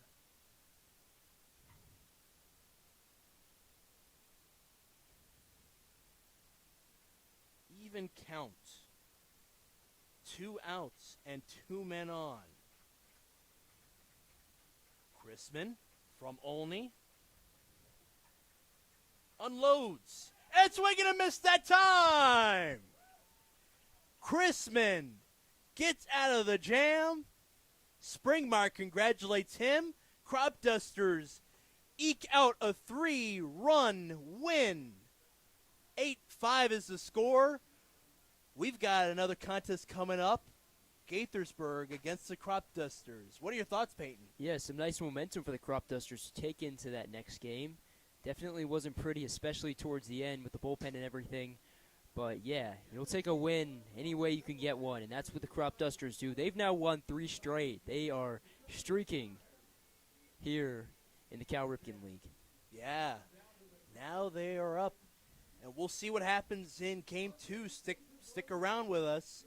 It'll be 7 innings. It should be fun here at First Responder Field, sponsored by Servpro Rockville Olney. For Peyton Yaus, Amali Ali, stick around. We'll see you in a bit.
Welcome back to First Responder Field here at the site of OBGC Park off of Olney, Laytonsville Road here in Olney, Maryland.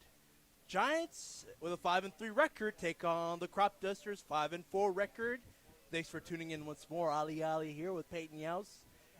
We had some innings of baseball earlier. We're about to see some more here.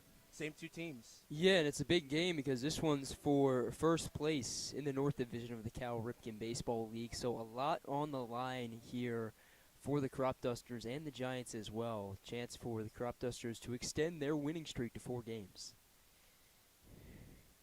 And they got it done in the previous game. They won it 8-3 on the mound. Clark Green to start things off with Cole McKenna.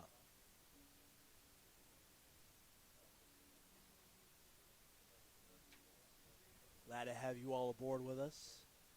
Overcast skies at about 88 degrees out today in Olney, Maryland. Should be a fun one after the last few days have been pushed through on either rainouts, thunderstorms in the area. These last 2 days have been nothing but phenomenal.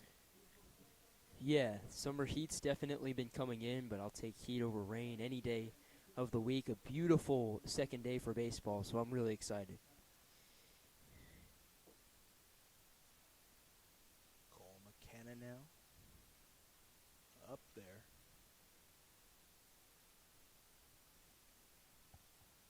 They're rolling the same lineup as early on in the day when these two teams played.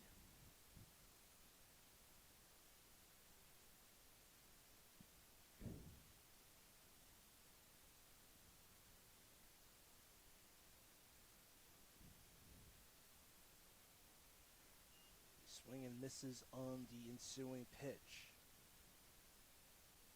Cole McKenna outside of a hit in the first. Nothing doing as it was hit by pitch late in the contest. He was stranded on. Clark Green up there now. This one lined fair. And McKenna is going to head for second after he tagged it around the left or right field line. Stand-up double for him to start things off. He had a single in the game that has been pushed back to today. Stand-up double brings up Drew Cobb. Consistently has been the two-hitter on this team.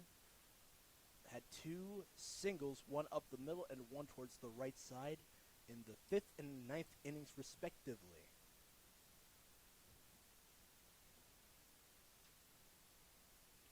Marauder going up against Cobb.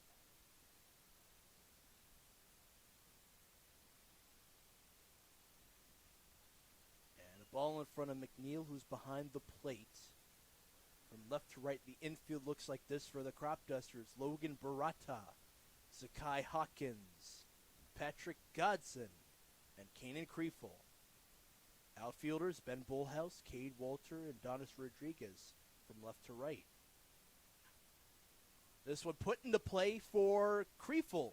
He steps over the bag, and a man moves up to third in McKenna.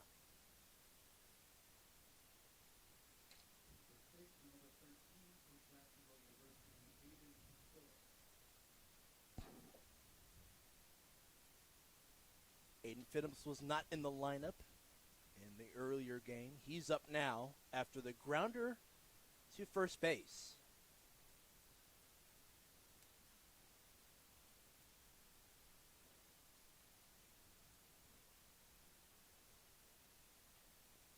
He fights it off on the first offering from Green.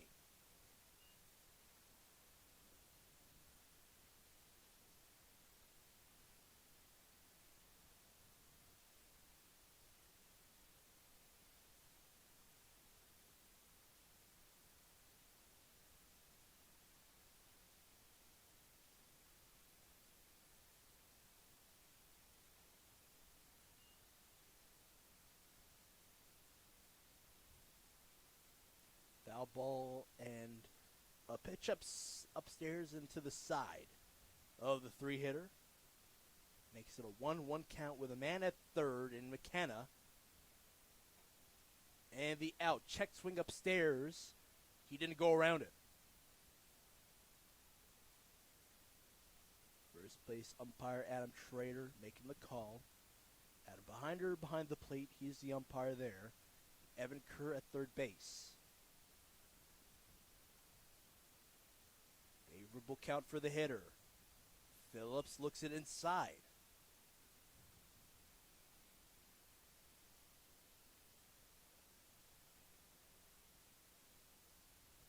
On a day like this for Kirk Green, confidence is everything. Yeah, especially making his first start in exactly a week. Chance for him to go pretty deep into this thing with the game being 7 innings, so confidence, like you said, going to be key. Back up the middle of the line drive, off to the side of Godson, and a man does come across for the Giants. They're aggressive. They're up 1-0 here with Phillips's RBI single on a line drive up the middle.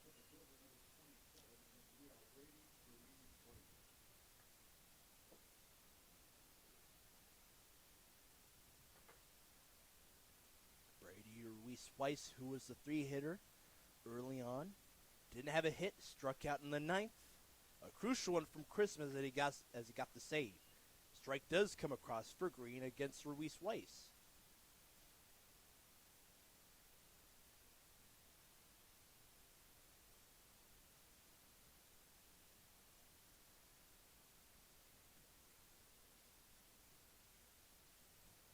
Did he go around it? McNeil is going to throw it on over anyways, but Sky Hawkins was not at the bag. The count is 1 ball, 2-1 strike with 1 out, and a man on at second now. It's Phillips who had a stolen base just now, and a single up the middle that drove in McKenna from third.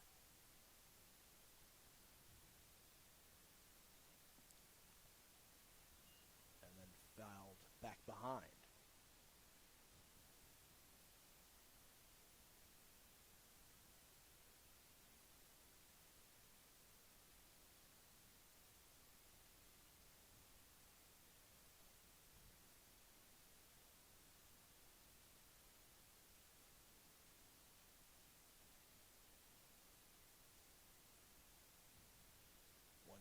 The count. Green against the 4-hitter Ruiz Weiss.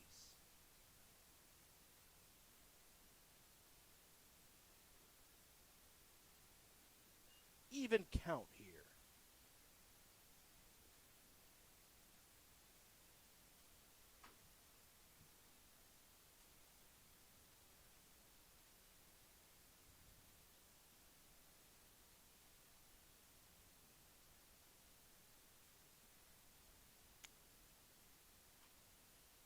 And this one takes 2 hops to Gosden. Out 2 to move a man up to third, and Phillips.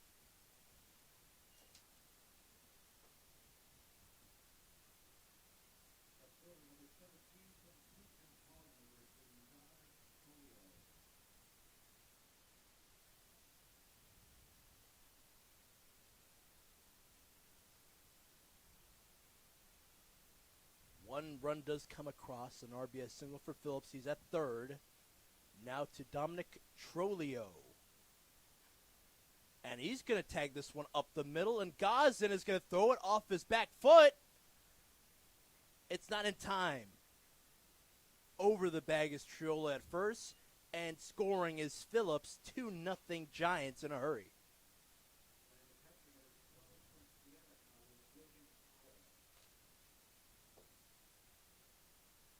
Infield RBI knock for Trolio. That's first. 2 outs for the Giants. A ground out to first, and then a put out at second.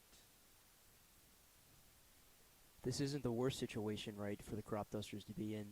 The Giants struck first when these two teams played on Thursday. Remember, Lavari allowed that 2 RBI double in the first, but the Cropdusters came back to take a 4-2 advantage. Game was paused, and they ultimately won the game 8-5. So this is not the worst position for the Cropdusters. They've came back from 2-0 deficits before, a chance for that to happen once again. And what's turning out to be a 2-run, 3-hit inning so far for the Giants. as they weren't able to get any runs across until the 8th inning in the previous contest, which was resumed before this 7th-inning game. Swing and a miss that time for Logan Powell. He is a 6-hitter today. Even count for him. And again, they looked the way of Trolio.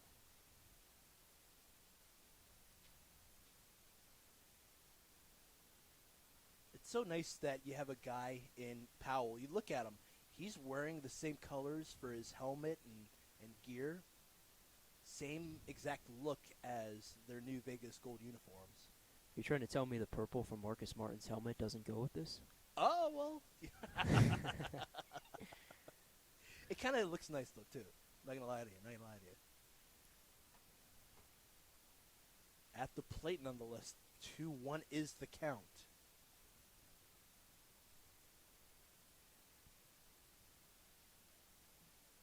It screeches inner corner. Even count with 2 out and a man on at first. RBI infield knock for Trolio, which scored Phillips. Who was at third. He got over there after the putout from Ruiz Weiss.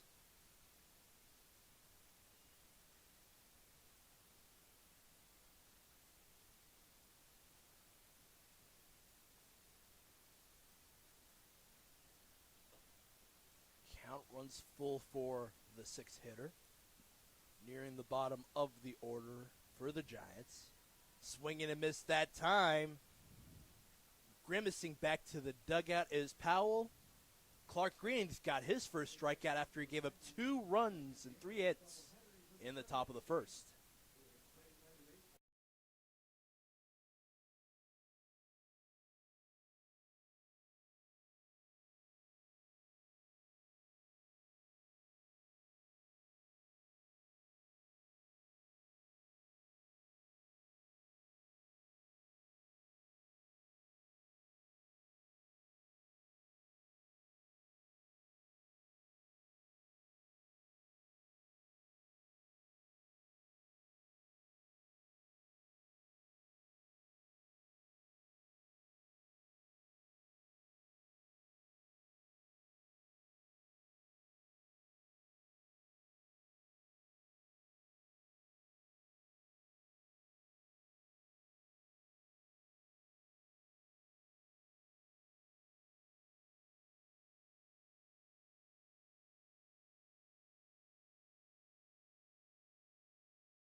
Giants up 2-0 here.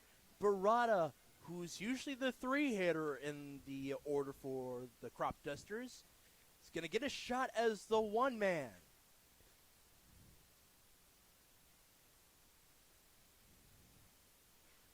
Different look for the Cropdusters. Boma moves up to the 2 spot. Gosden is the 3-hitter now. Walter 4-hitter. Hawkins moves down from the 4 spot to the 5 spot. Upstairs it goes for Barada, the one-hitter. Ben Bullhouse, the six-hitter. Owen McNeil back up. He's a 7 spot. Kanan Kriefel, 8-hitter, and rounding things off, Donis Rodriguez. Familiar place for him, as well as Avery Gray, who's not in the lineup. Barada with a favorable count after the called strike through from Tanner Coddington. Yeah, Coddington in 3 seasons hasn't been uber productive. 58 earned runs allowed in 46.2 innings pitched. He's made 32 appearances, so chance for him to put the Giants back in the win column as they look to bounce back after the Game 1 defeat. Barada had a single in the 7th, a one-out single to the second base side, and a 1-3-6 put out at second retired him. Anxiously waiting for the pitch from Coddington, hooks it opposite side and foul. Watch out, folks, at the pavilion. Just imagine if a foul ball drops in your wheelhouse.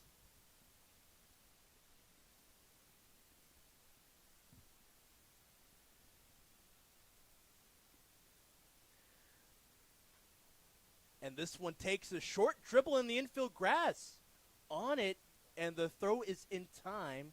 It was Lee Turnipseed to Phillips. Now batting the designated hitter number 24 from Gaithersburg State University, Ryan Buma. Ryan Buma from Frostburg State up after the putout at first. 3 consecutive walks in the third, fourth, and fifth innings of the earlier contest, which was resumed. Call strike pump through from Coddington that time. Nobody on and 1 out. 0-1 the count.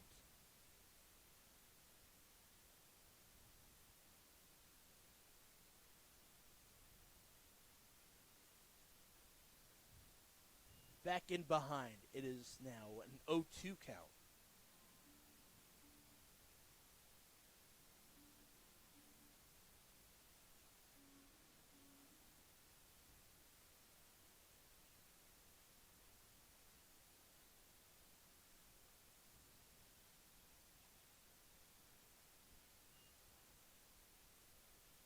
Pitched low and outside.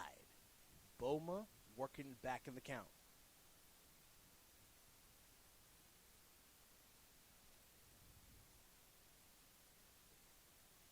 This one placed up in the air in the grandstand and foul.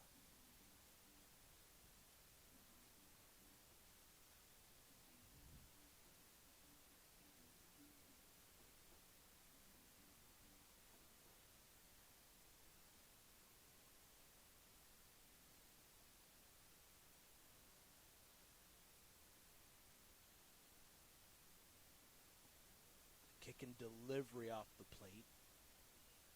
Even count.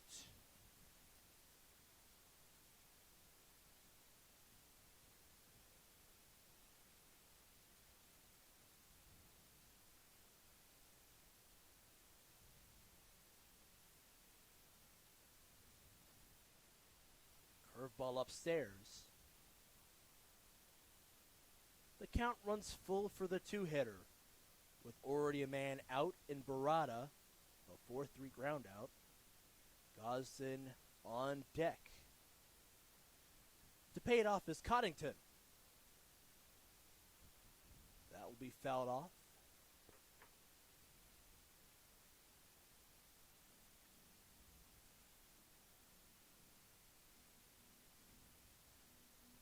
I'd say quality plate appearance for Boma. Yeah, at this point it's about driving up the pitch count if nothing else, and he's done that so far. 7th pitch. This one lifted in the air, line drive, deep to left center. And he's going to move over to second as well, stand-up double. Mirroring what happened with Cole McKenna's double. This one a 1-out. Gosden, quick word with Brian Scott. From Westchester University, Patrick Gosden.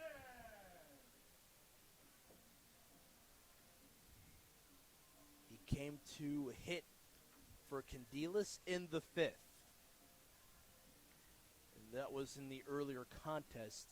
A walk for him after he had a stellar performance against the Thunderbolts just yesterday. Yeah, what a way to make your debut in the overalls. I mean, 5 RBIs, 5 of the 6 Cropdusters RBIs in that win, just incredible, and had the big highlight moment with that grand slam. So a big performance from the newcomer.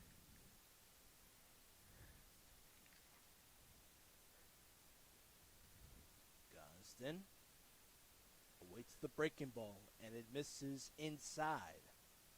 A man at second, Ryan Boma. Right center field on a line drive. He's safe there now as he does not look to tag up.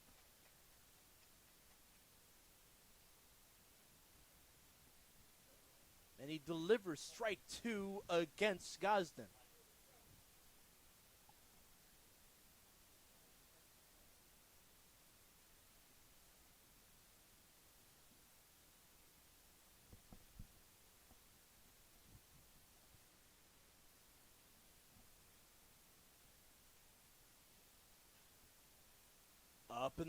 Up in there this time to the right field line. What a great play from Phillips to retire Patrick Gosden. 2 out with a man still on for the Cropdusters. Walter up. Now batting the center fielder, number 6 from Jacksonville University, Walter.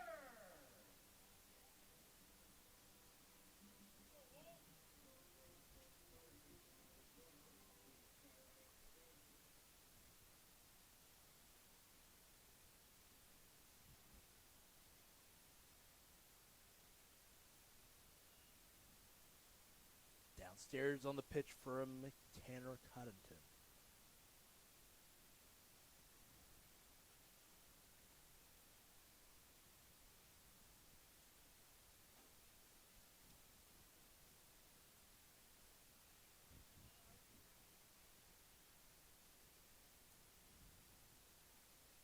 The 1-0 pitch slices upstairs. Cade Walter, who's been a steady hand as the one-hitter for the Cropdusters.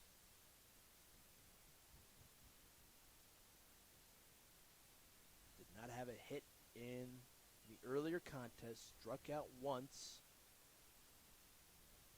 Was hit on a pitch in the 9th. And then put out 3 times. Grounders to second and then 1 to short. Boma's up there at second. A stand-up 1-out double for him. Walter hacks at it and it goes foul.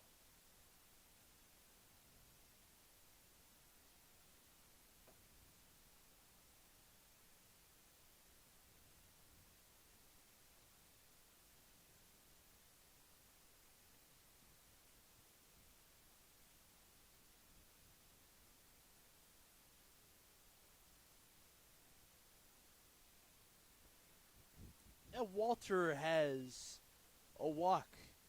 Here comes Sakai Hawkins. Batting the shortstop, number 23 from the University of New Mexico, Hawkins.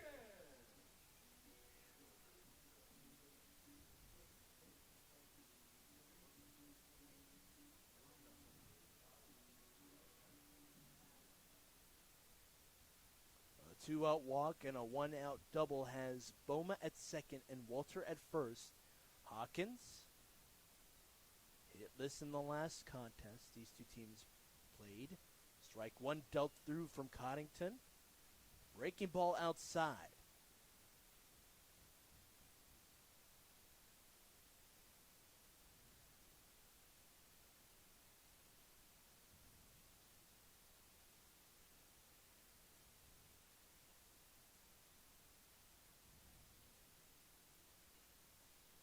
Another pitch right in that lower and outside corner.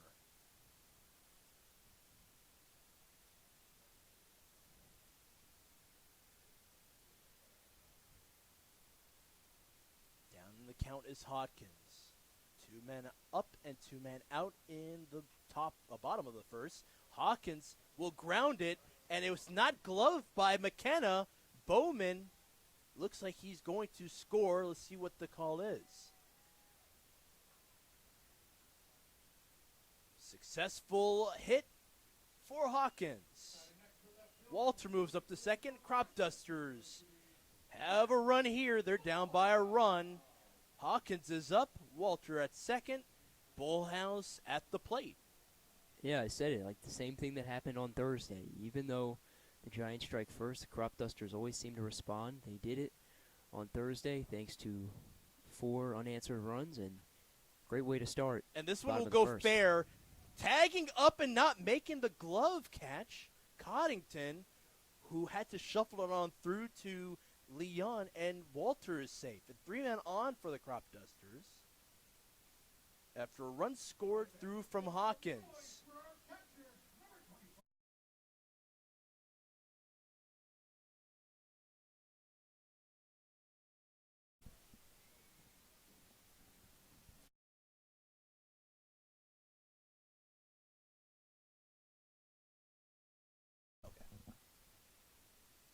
Bullhouse is safe at first. An infield knock for him in the grass. And the delivery misses for Coddington.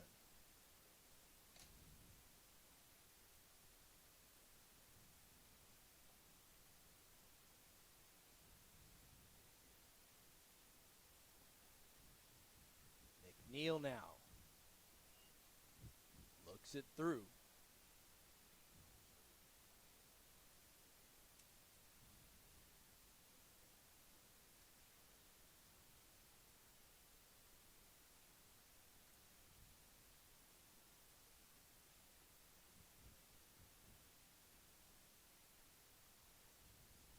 Upstairs it goes, and a hitter's count for McNeil. And if you're Owen, you just think, hey, I'm already up in the count, might as well walk. Yeah, and that would tie this game. So it was kind of the theme in that last game. The plate vision was there. Bats definitely weren't 100%, so a great opportunity for that to be the case here. He'll look through, a strike poured through from Coddington. He doesn't have a strikeout yet. Clark Green does via Powell. The catcher behind the batter in McNeil. Lifts his foul to the right side.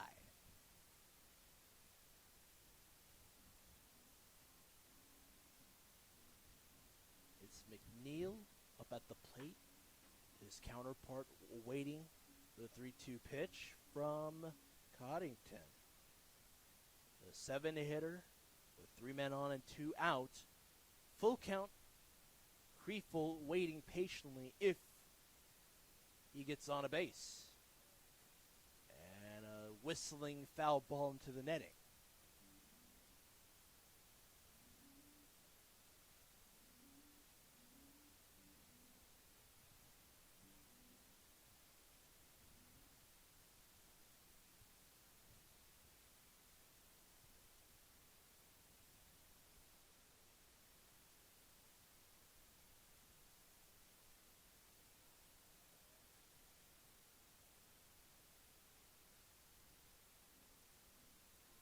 Coddington. This will be the 4th time he's going to pay this one off.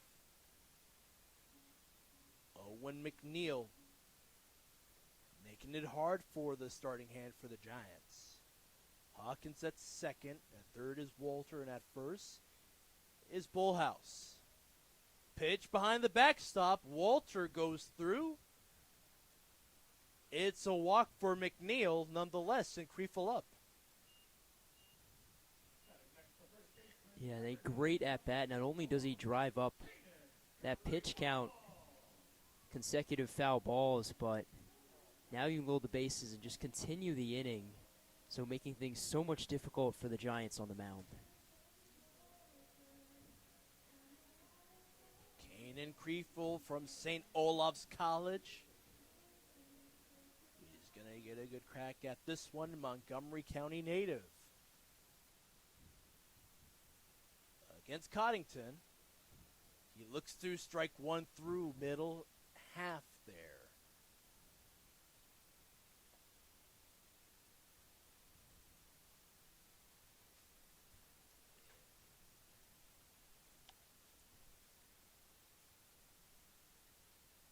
0-1 after the pitch inside. It goes back there once more, inner half.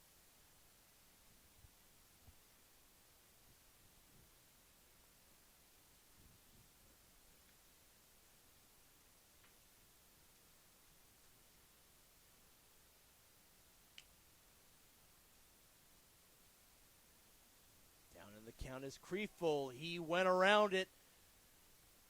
Strike out 1 for Coddington after he let 2 runners score for the Cropdusters.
Lee Turnip Seed starts things off. 7, 8, 9 is how we go about it with the Giants batting against Clark Green, who ended the first with a strikeout, paid it through against Powell.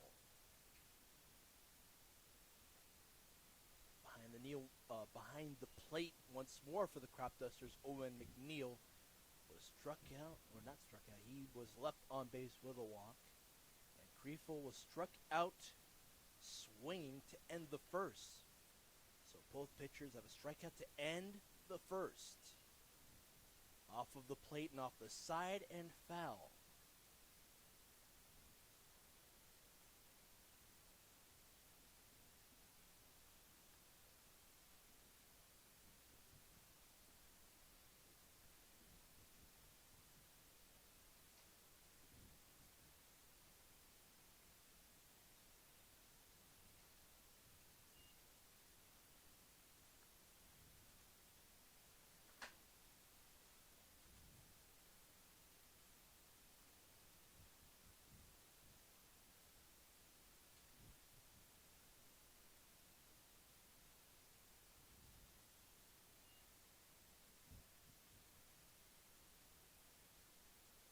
Balls, 1 strike for the leadoff guy.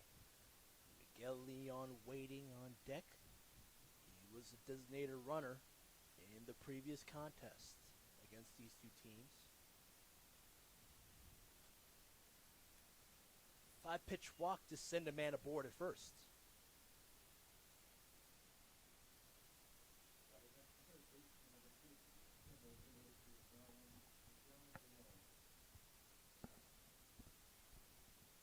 The Giants draw a walk after Coddington surrendered 2 when he was up there against the Cropdusters early on. Yeah, first walk issued by Green, so nothing to panic about, especially an opportunity to turn 2 here.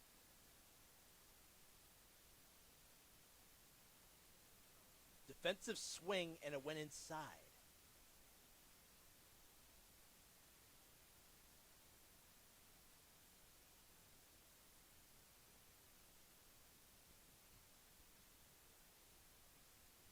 One the count for the 8-hitter Leon.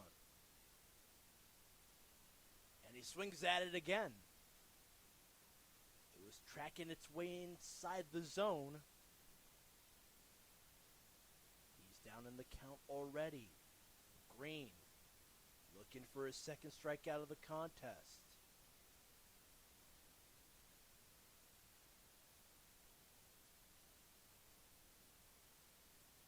Breaking ball misses this time.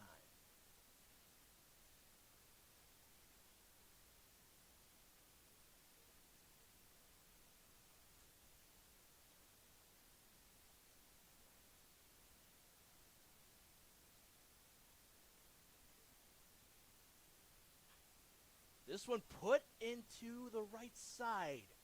Ground ball, fair. Hawkins has a man staying put at first. Leon is safe. It's the third hit, or the fourth hit on the day for the Giants. A single that blew by Gosden.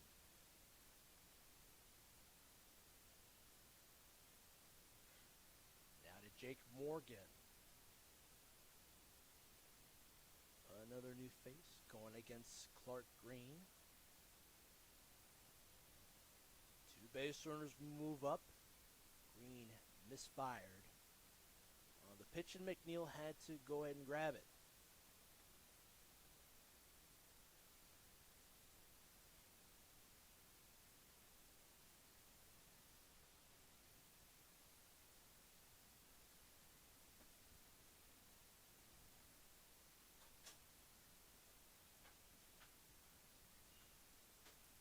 One pitch is fought off.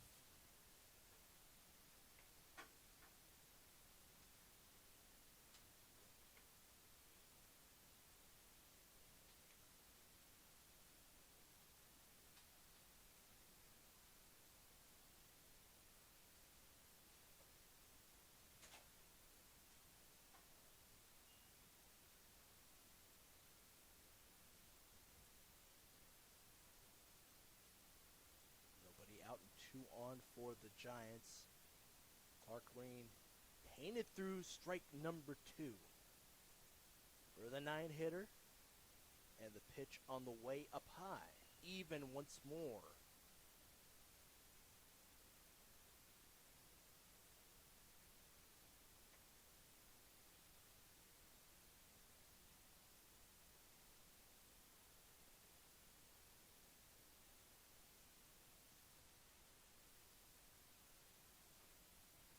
Big time swinging and miss there. Green's got to strike out another one to retire the 9-hitter. McKenna back up.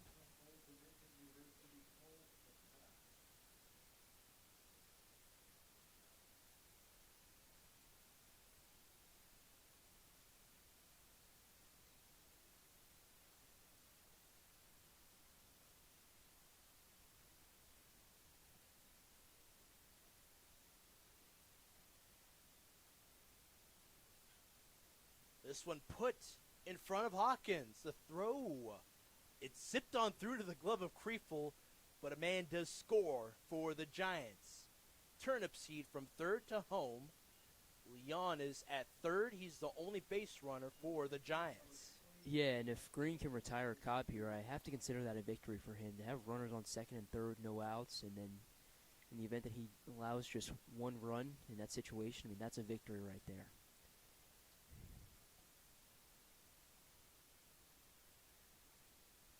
This one screams right near the shoulder of the 2-hitter Cobb. Grounded out to first. Kriefel had to step over the bag before the batter could get to the first base side. And this one to second, and Gosden over to Kriefel. They strand a man on after the Giants score a run. It's turnip seed from third to home after the grounder from McKenna.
Welcome back, folks, to First Responder Field, sponsored by Serpro Rockville. Only the 9-hitter up. 9-1-2 is how we go about it. Rodriguez, infield knock in the previous contest against the Giants. It happened at Criswell Automotive Field when it was postponed due to thunderstorms in the area. And he looks through ball one upstairs.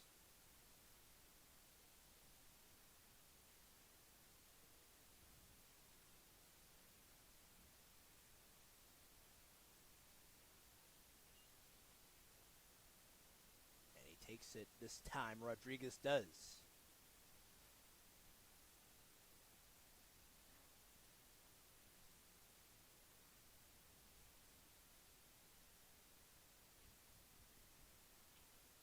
Up in the air this time to shallow right field.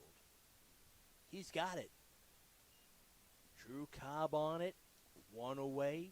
Tagging up there from second is Turnip Seed. Now to Barada, who grounded out to second.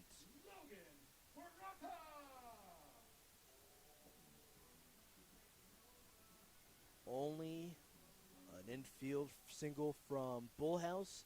His first with the Cropdusters, and the RBI knock for Hawkins, as well as this double from Boma. Different approach we're seeing from Barada. He usually offers that early. Yeah, but being in this leadoff spot, definitely a different positions. First time he's hit leadoff this season, so definitely gonna have a more patient eye as Barada. It works to his favor there. A 2-0 count.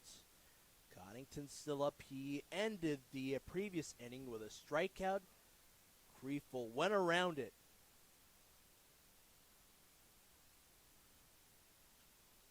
Hooked foul. Watch out, Tyler Leach. First base coach. You know what's so funny? In between each of these other games, it's either he's the first base coach for one game or Carter Ritchie's the first base coach. Tyler Leach comes to us from John Carroll High School in Maryland, and Ritchie from Villanova. Swing and a miss up high there from the one-hitter.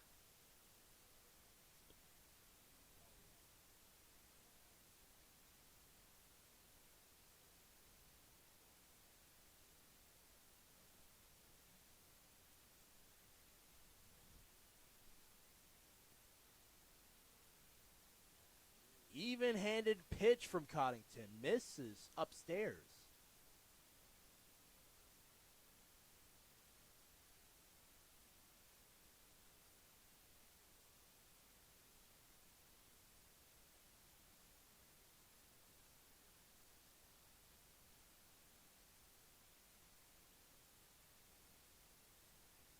And moving from home to first with a walk is Barada. Boma back up. He has a double early on in the game. Yeah, and the Cropdusters would love that right here. They're down by a run, so in need of one to tie it up.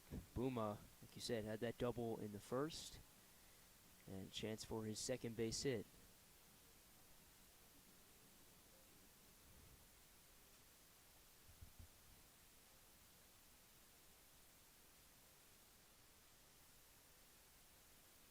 They look the way of Barada.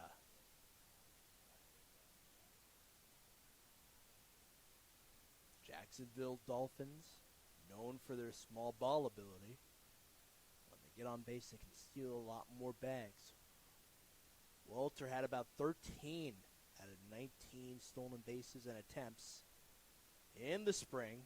This one put up the left side, playable though for McKenna, and he throws it over to first. It's not in time for Phillips. He was waiting for it and waiting for it and waiting for it. Infield knock for Boma. It was heading towards the outfield grass nonetheless. Yeah, that's why you have these guys hitting 1 and 2 respectively in the order. Two guys who are prone to getting on base, and they show that right there. 2 aboard, just 1 out, and a chance for the red-hot bat of Godson to possibly tie this one up or put the Cropdusters in front. A foul out for Gosden right near the first base line. This is his second plate appearance with the offering from Coddington. It bottoms out.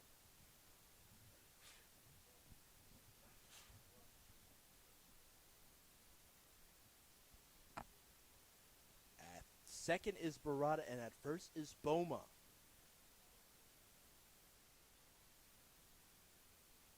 Fourth hit of the day for the Cropdusters, and it's from Boma, his second hit. The first one tested Trolio at the left center field side of the outfield. And this one, an infield knock just right near the glove of the shortstop in McKenna. Breaking ball anchored through.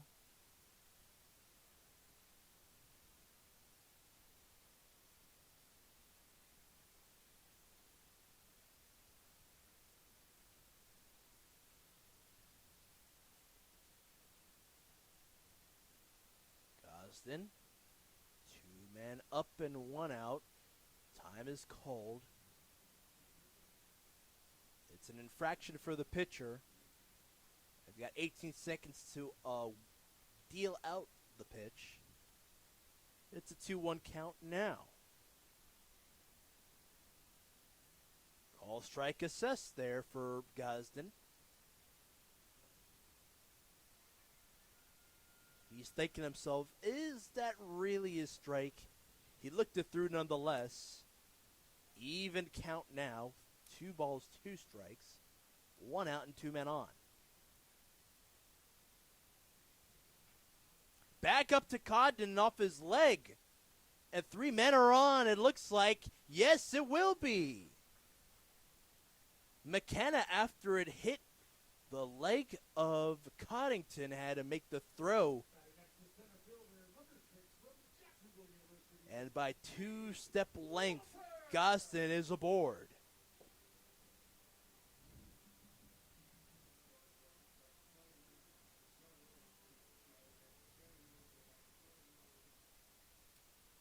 Four-hitter up now, Cade Walter.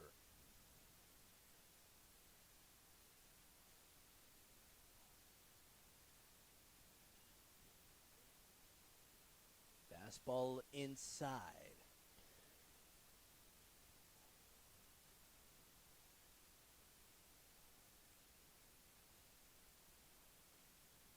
His fellow Dolphins at third. It's Barada. Trade frame and a pitch inside. It's a strike. Great looking curveball there for Coddington. Boma's at second as well as Godson. Both of them have infield knocks. Walter pops this one up. And running over to it in a mad sprint is Leon. He looks it aside.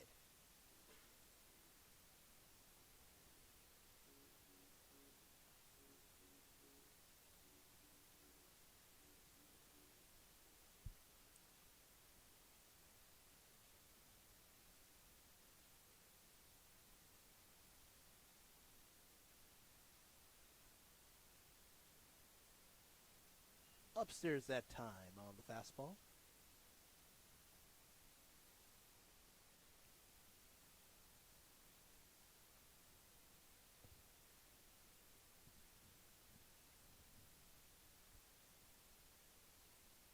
Cade Walter on with 1 out.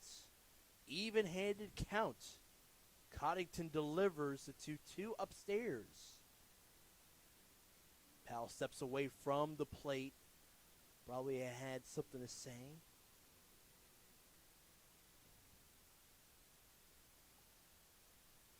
Coddington has only 1 strikeout so far. It is against Creeful to end the first. 2 consecutive hits, has 3 people on. Walter, he's safe. He's going to head to first. And scoring as well. Tied contest here in Olney. Barada from third. Yeah, what a way to battle back, right? You're down in the count 1-2. The easy thing to do is kind of go after it and try and make a play, but he remains committed to his approach. He's hitting the leadoff spot consistently this year, and he kind of takes that same approach to him, that kind of plate vision, plate discipline first approach, and you see it pay off right there. Great job to work back from a unfavorable count and tie this one up at 3. Sakai Hawkins do have Vinny Capoza, pitching coach at Montgomery Community College, home of Avery Grain. He's having a quick word with his starting man, Coddington. What do you think of his command so far at the mound there? Yeah, it's definitely started to fade as this game's gone on, so surprised they're keeping him in this position, but, you know, I can't imagine he goes past the second inning.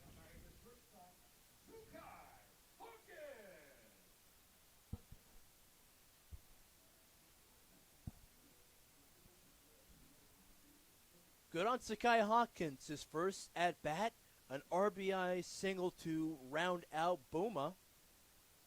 He's back up there now and swinging at it, and it's off the side of his bat and foul.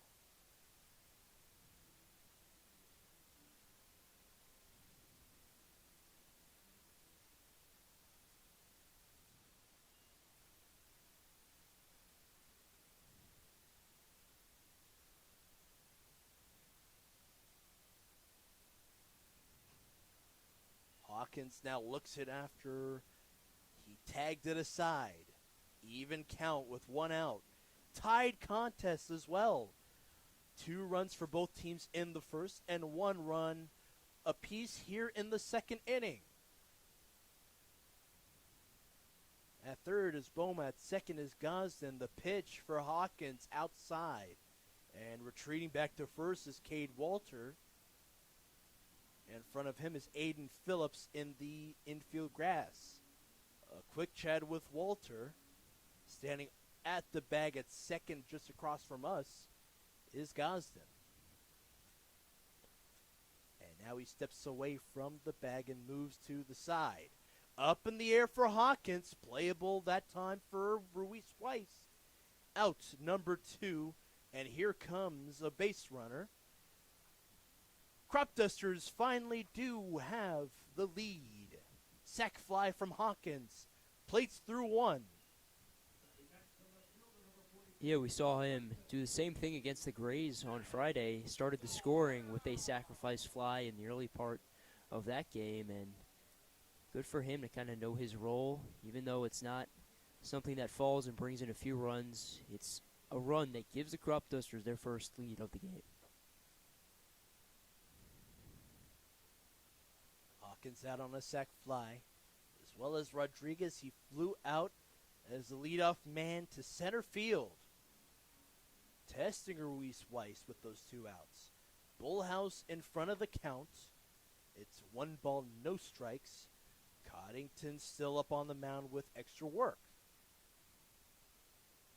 Pitch outside.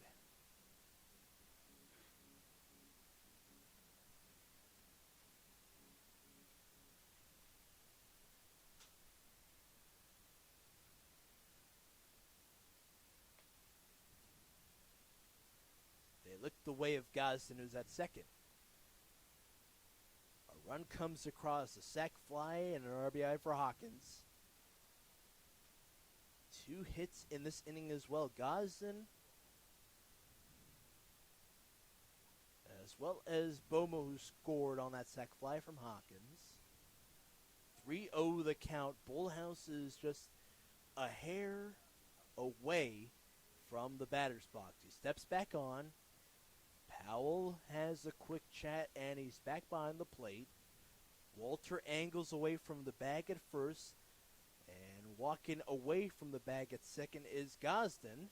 And the pitch, lower half, strike 2, full count.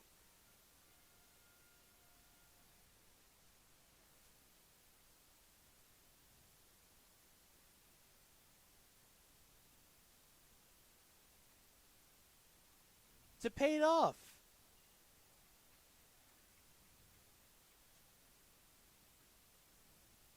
I apologize, that was a 3-1 count, 3-2 now.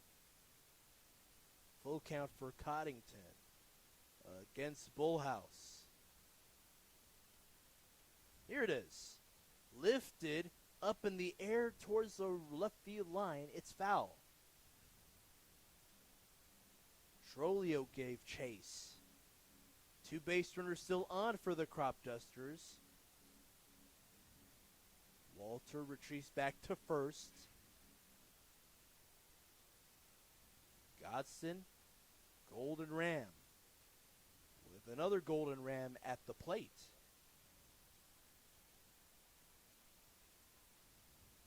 Fouled behind.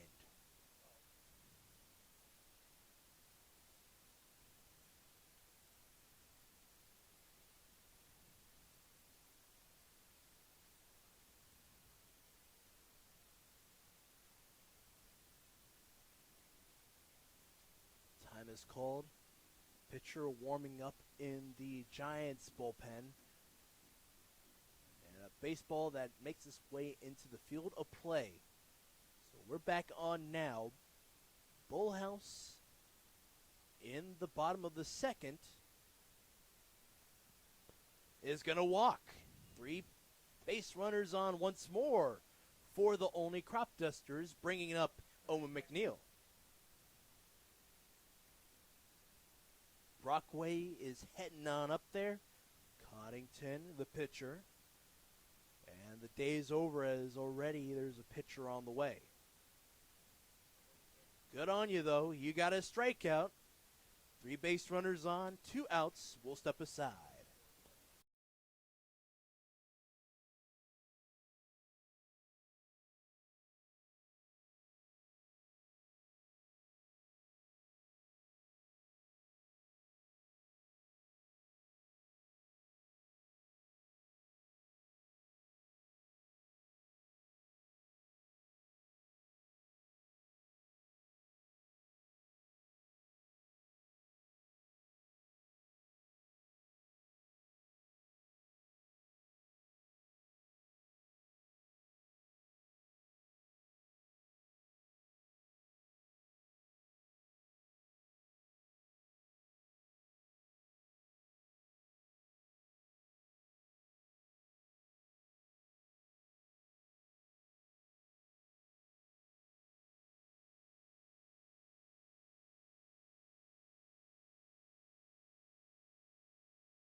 Tanner Coddington's day is done. Bring up Bryce Sheehan, the Olney native.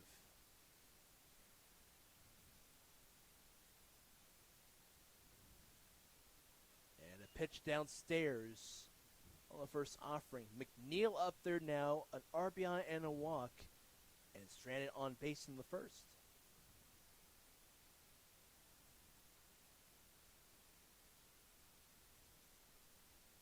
Swing and a miss that time. We saw Chrisman earlier, same number as him, number 4. He was lights out in the last inning in the previous contest. And the Olney native showing what he's got here at his home crowd.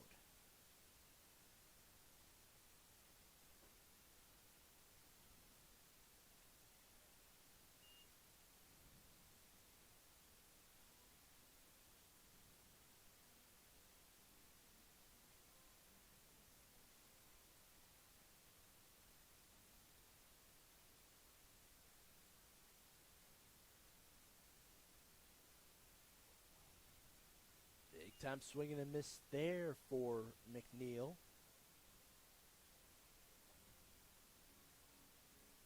It's Sheehan's turn on the mound in relief of Coddington. 5 walks. Outstanding. and one strike, that is. It was against Kriefel. Bryce Sheehan looking to retire McNeil. We'll have to wait a moment. The count runs full.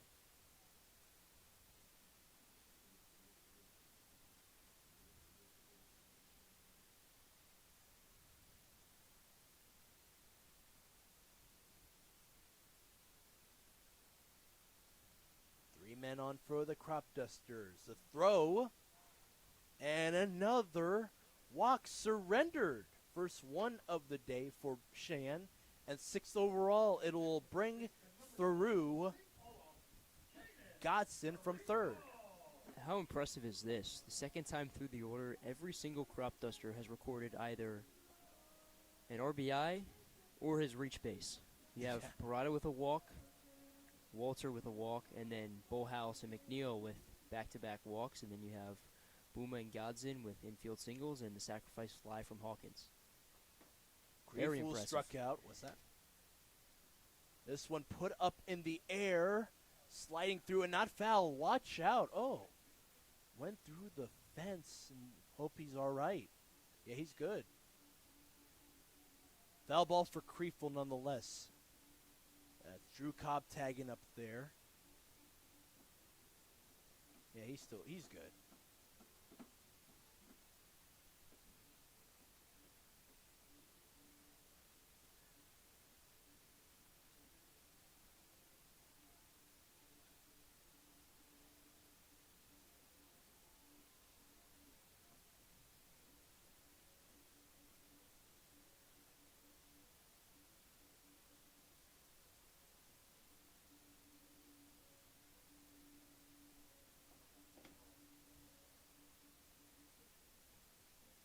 Avery Grain in there for Owen McNeil, designated runner in this contest. He's at first. At second is Bullhouse, and at third it's Cade Walter, who is about 4 feet away from Adam Leader. And Kriefel fouls it once more.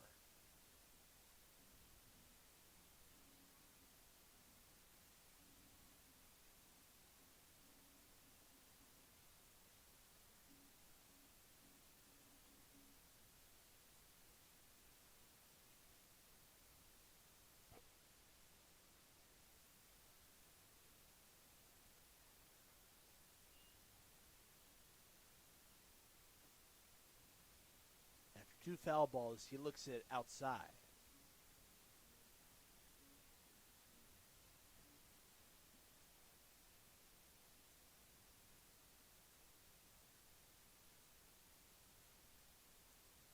Kriefel from St. Olaf is going to wait for the 1-2. It's a drop third strike.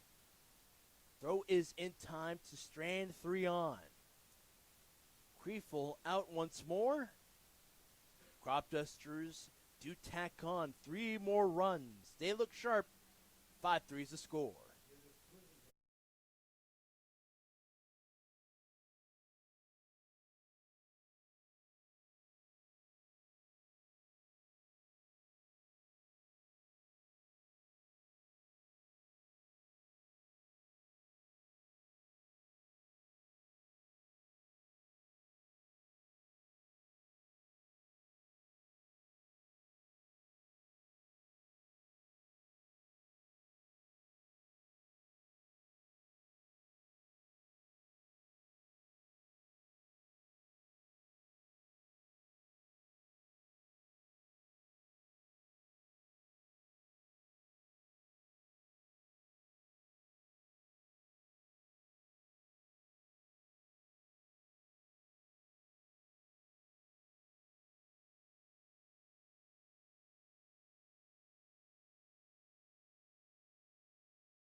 Through 2 innings, Cropdusters up by 2 runs. They scored 3 in the bottom half of the previous frame. Scores from around the Ripken League so far. Bethesda Big Train take down the Thunderbolts by about 11 runs. 14-3 was the final score. Obviously, you saw the 8-5 win for the Cropdusters. Bottom of the 5th in doubleheader action for the Aces and Senators at Frankman Field. Pitch inside from Green, as well as the leadoff guy, Aiden Phillips. 4-2's the score. Southern Maryland's going to be here tomorrow. They're up 4-2. You're gonna love meeting Coach Middleton. He's a great guy.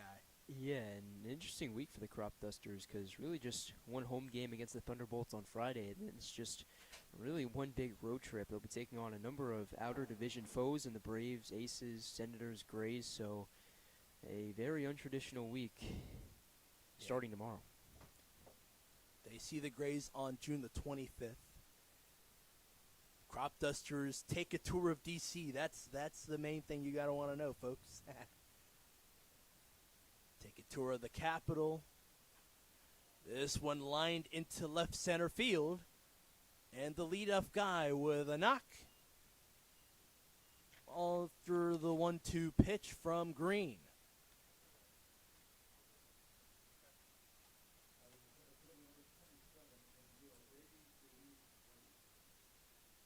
Two knocks for Phillips. One up the middle in the first that scored in McKenna. And then this one, line drive, left center. Brady Ruiz Weiss now looks through ball 1.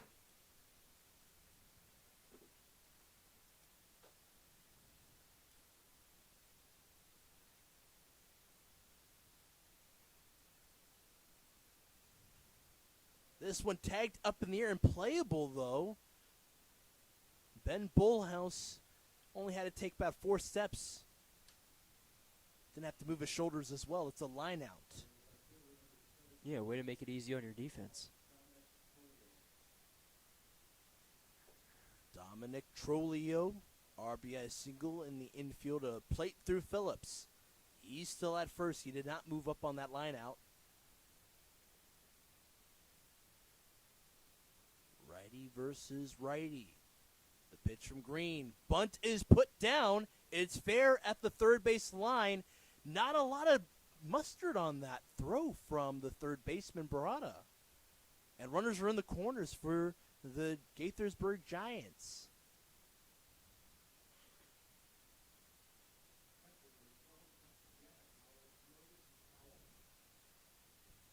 Logan Powell up after that infield knock in the grass for the Giants.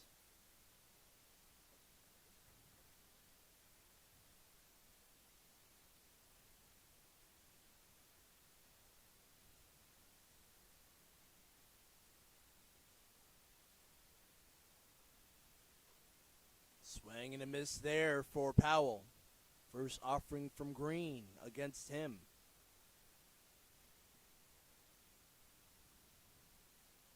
Green's got 2 strikeouts. The first one was against Powell to end the first. This is the top of the third with a man at third and at first. Downstairs goes the fastball from Green.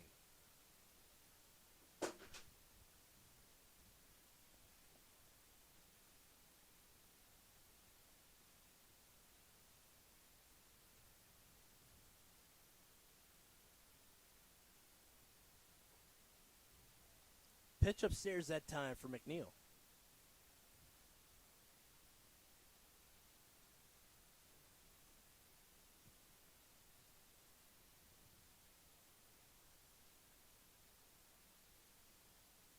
And they look the way of Trolio.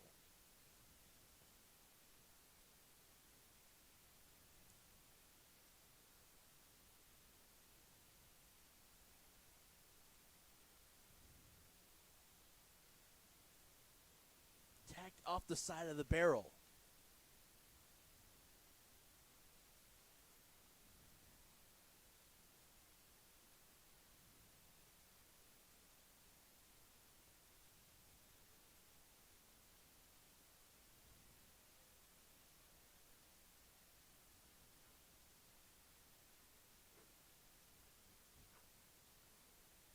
Here's the pitch. Just a bit outside, but he bit on it. Strike to retire the second batter. 2 outs. 2 out and 2 men on for the Olney Cropdusters. Powell out. Second strikeout again. Third strikeout for Green. It brings up Turnip Seed, who had walked and scored in the second.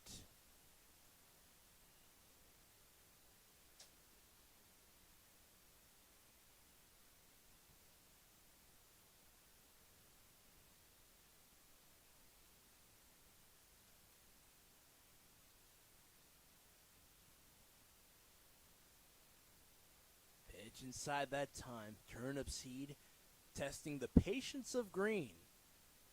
Hitters count so far. Aiden Phillips at third. And at first is Trolio. Both of them have the 2 hits for the Giants in this inning. 6th overall. And this one to Kriefel. Quick out. He was looking downward as he made the tag over. Giants, Cropdusters. 2-run difference, 5-3 the score in Olney.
Another inning of action in Olney. This is the bottom of the third. The man who's en fuego will start things off. The 9-hitter, Donis Rodriguez, flew out to right field. Bryce Sheehan, the Olney hand, will unleash the breaking ball down low.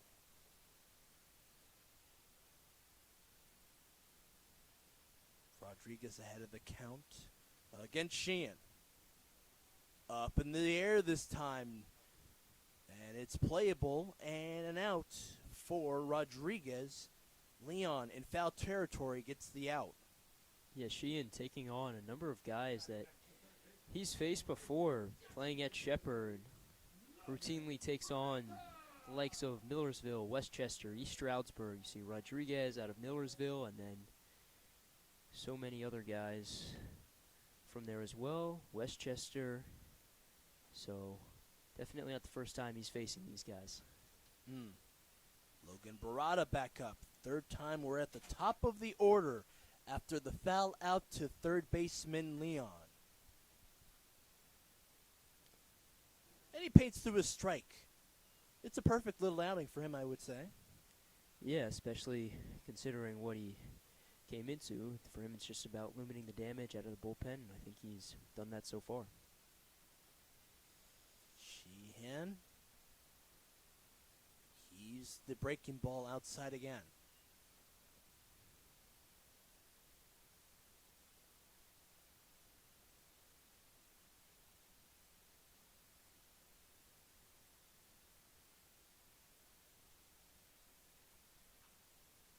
Up in the air, opposite side and foul.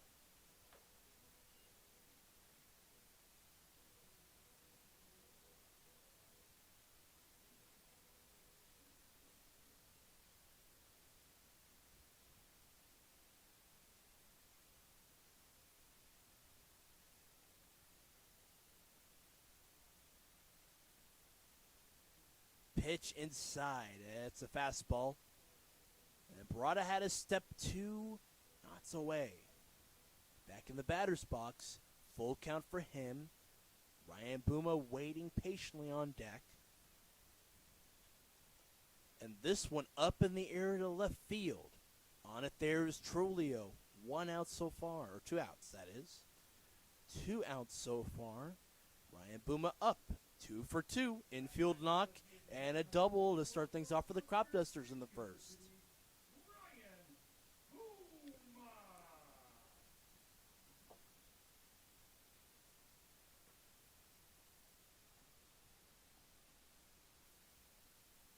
Nobody on for the Cropdusters here.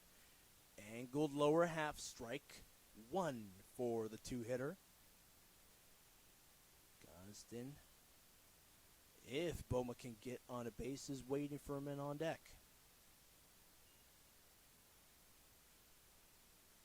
Slider misses outside.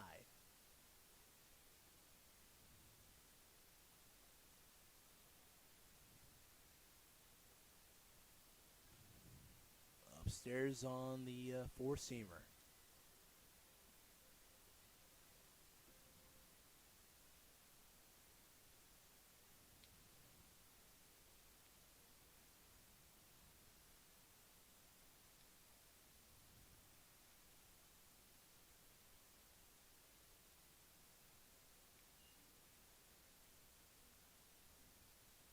Ball 3 off of the glove of Logan Powell.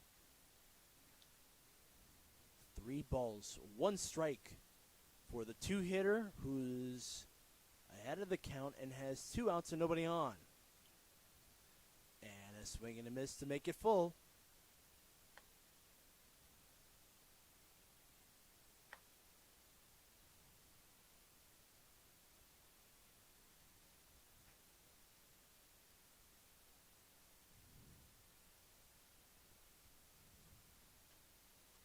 He fights off the ensuing pitch.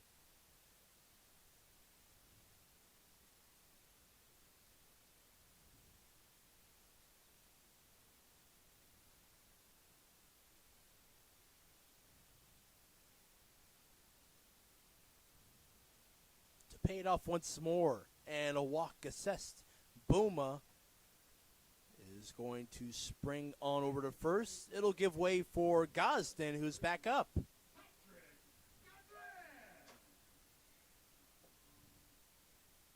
Gosden has 1 of the 3 infield knocks. His infield single went up the side of Coddington. And that was back in the previous inning. And he's going to pull this one to short.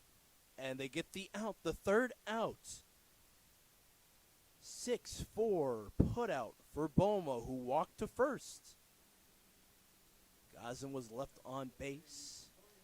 And the Giants and the Cropdusters in a tight contest. 5-3 is the score here in Olney.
Welcome back here at First Responder Field, sponsored by Servpro Rockville Olney.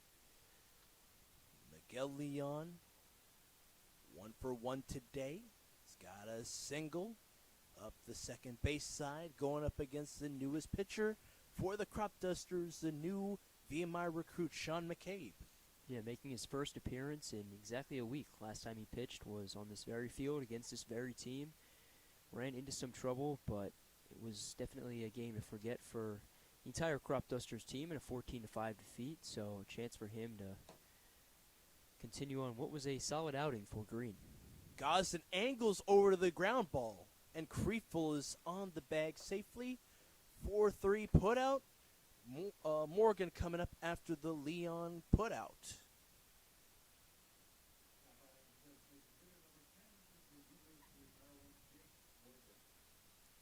One up and one man coming up to bat. The 9-hitter struck out against Green. In 3 innings pitch, he scattered through 3 strikeouts, allowed a walk, and 3 earned runs. Sean McCabe's turn on the mound. The 9-hitter waves at it and misses. 0-1 the count, 1 out, and nobody on for Gaithersburg.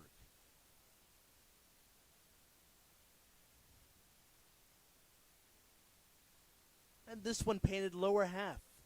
Called strike 2. McCabe feeling himself now.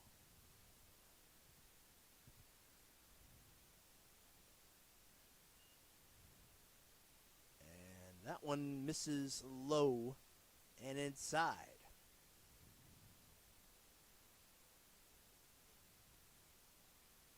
Called strike 3. McCabe. Second battery's face, he strikes out 1. Top of the order for the 3rd time.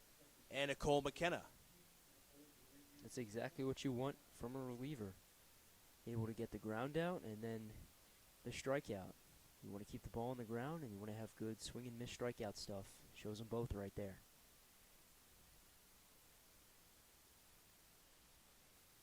Pitch off the plate and behind, it's a ball for McKenna. A double to start things off, and then put it at short.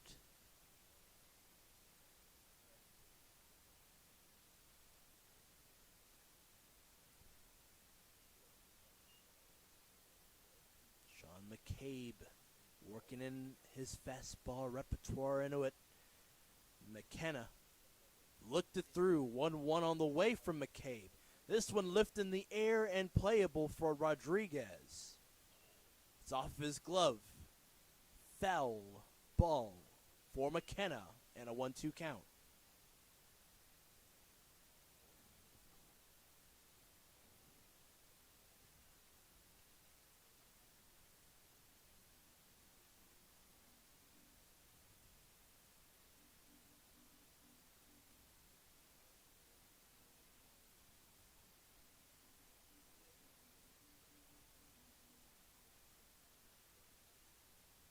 One, 2 for McCabe on the way. Check swing. He went around it. Strike 3. McCabe with 2 strikeouts to end the inning after the putout for Leon.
Cropdusters got their steps in. What a sight to see. They prefer to Cotton Eye Joe usually in the middle portion of the 5th inning. Since it's a condensed 7th inning game, they just did it there in the middle of the 4th. Cade Walter up now after McKenna struck out against McCabe. Now, rumor has it, Ali, you do a pretty good impersonation of the Cotton Eye Joe. Oh, rumor really? has it. That's what I hear. Both the song and the dance. Thank you. Well, I was shouted at by the Big Train Baseball Network for my prowess. So I'm going to have to run over there next time and join them.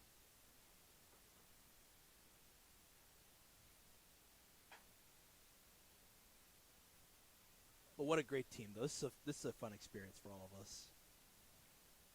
Walter up, who's walked twice, stranded on base in the 2nd, will send this one foul.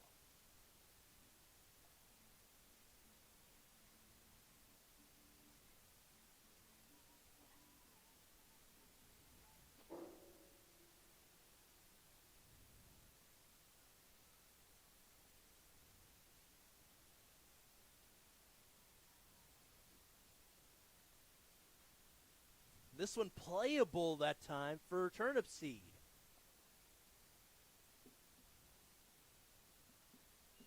Four, 3 put out to bring up Hawkins. 2 RBIs on the day and a single. Hawkins feeling himself early.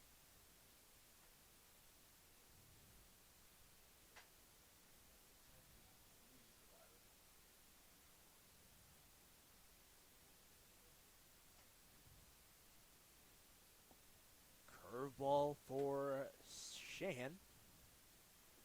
And it misses the zone. Sakai Hawkins trying to get on base one more time. Stranded on in the 1st.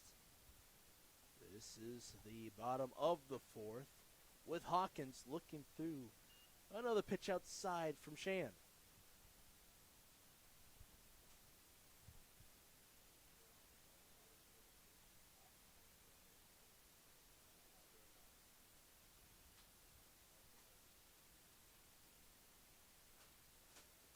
Hawkins sails this one foul once more.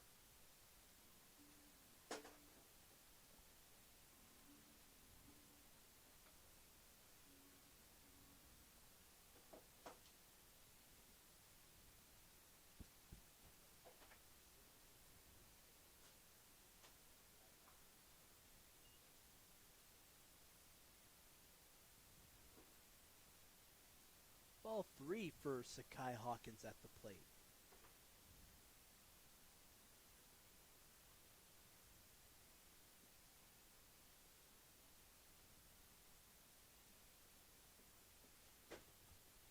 This one up in the air towards the 3rd base side.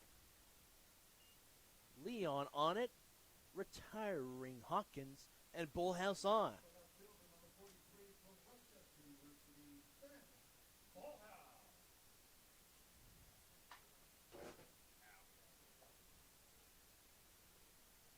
Then Bullhouse stranded on twice.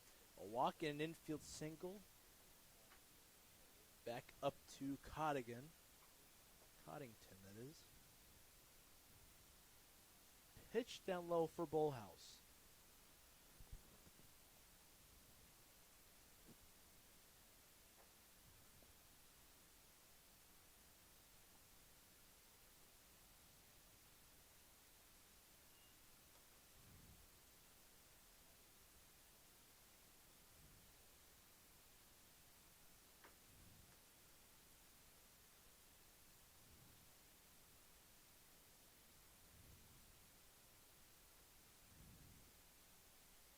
Fastball screams by the shoulder of Bullhouse.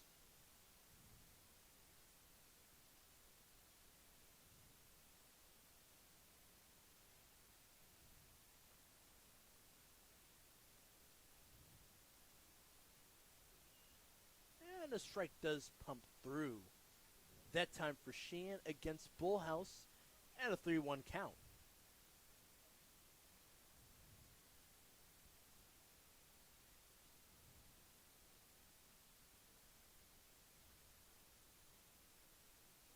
pitch. Ball number 4 for Bullhouse. Second walk for him. And now Owen McNeil, who's had a knack for walks himself. Stranded on twice. He's got an RBI as well as up. Yeah, after Bullhouse's walk, now 3 Cropdusters on the day with multiple walks, including McNeil himself.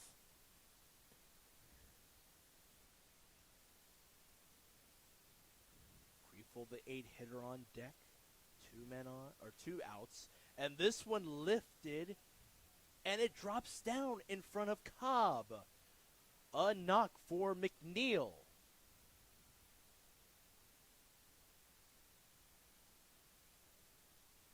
And all the way on over to third is Bullhouse. Fantastic play. Creeful up and now. Batting next to the first baseman, number 9, from St. Olaf, Caden Carrigo.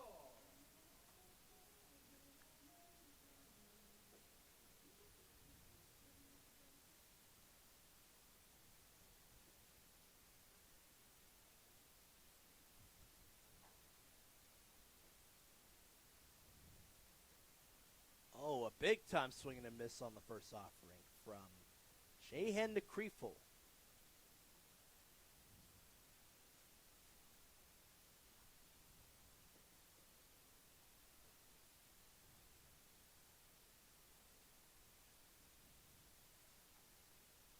Inside this time. It's a strike pump through to the inner half. 0-2 the count. Creeful down in it. 2 men on. 2 outs so far. A quick glance right there for Sheehan. And unwinds. Popped up in the air at the line at first and behind the plate. What a catch there. It's the catcher Powell, who strands 2 on. Cropdusters haven't had a run since the second. It's the top of the 5th. 2 runs is the difference for the Cropdusters and the Giants. 5-3 is the score.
Drew Cobb starts things off against Sean McCabe.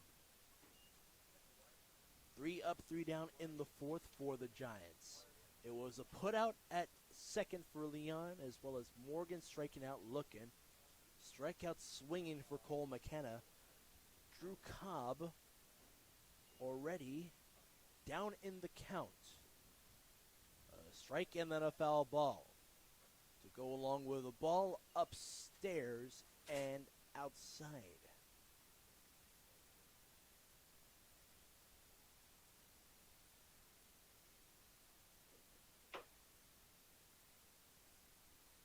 Grounded, foul, right near the plate.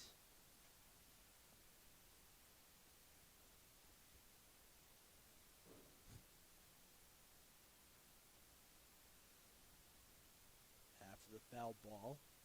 We'll do the 1-2. To Kriefel, it's fair. He shuffles it on across to McCabe. 1 out. 3-1 ground out after the 5th throw against the leadoff man Cobb. Yeah, Kriefel's made a number of good grabs over at first. Hasn't had a great day at the plate, but he's more than made up for it in the infield.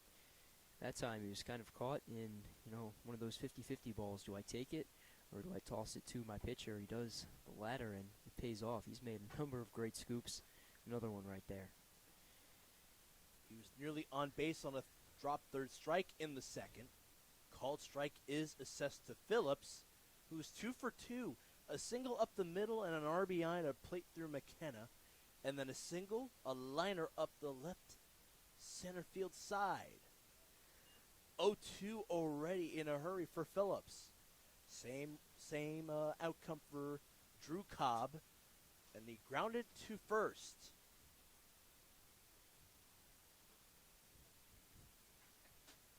And this one put in the air to left field. Line drive once more sends him aboard.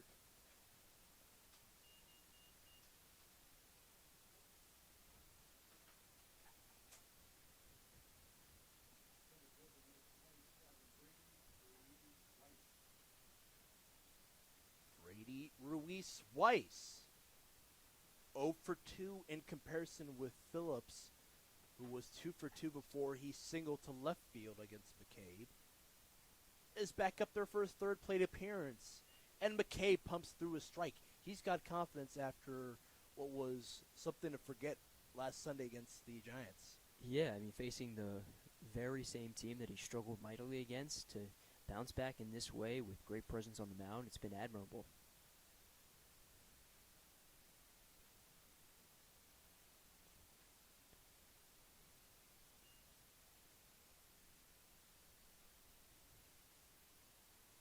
Inside for McCabe. Only 1 inning of action, 6 hits and 7 runs. Only struck out 1 batter. That was in the 7th inning. McCabe now with a line drive to left field. Ruiz Weiss is out, 2 out, 1 on still. Trolio up now.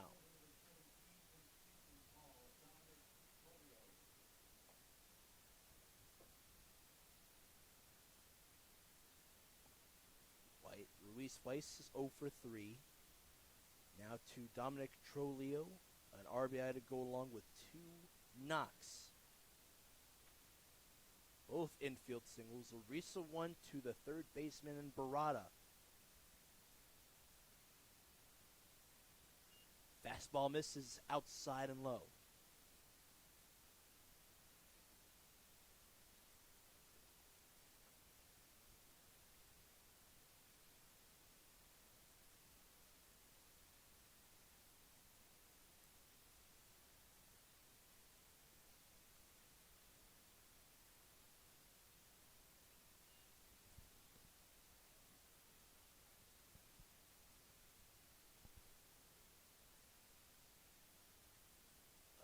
Fastball misses for McCabe. He takes a quick look at the first base runner in Phillips and unwinds the 2-0. 3-0 in a hurry. Dominic Trulio, after he had a bases clearing double in the previous Giants Cropdusters matchup, they looked the way of the base runner in Phillips.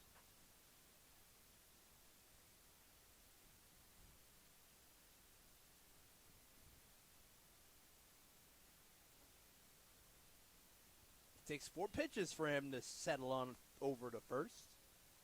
Phillips at second now. Now to Powell. Struck out twice. This is someone that McCabe is going to want to get.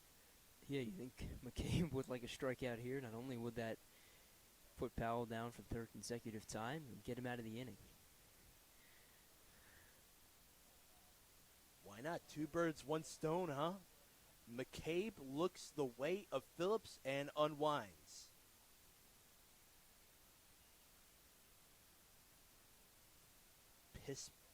Pitch missed for the fourth time. 1 ball, no strikes, 2 outs so far. The kick and fire as 2 men move up. This one angles foul.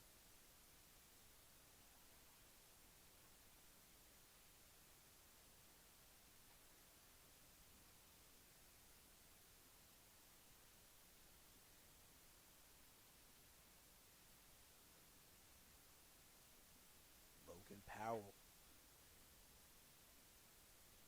See him, he's got a broad stance at the plate. Someone that could go long. And he's trying to do that, but it goes foul once more to the right.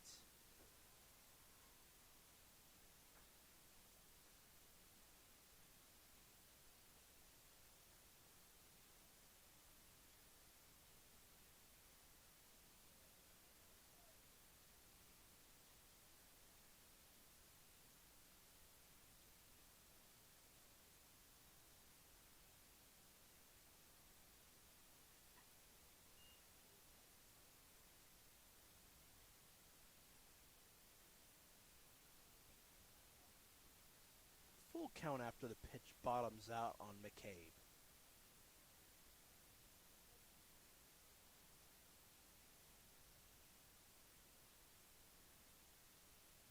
I apologize, that's second ball assessed to Powell. They look the way of Phillips does McCabe. A long look and now kicks and fires low.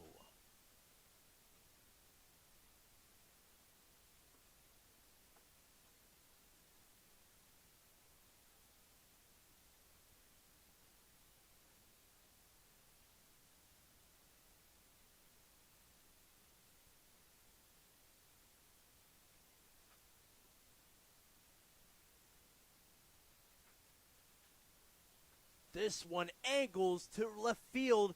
Austin Grass waving a man through. Not in time.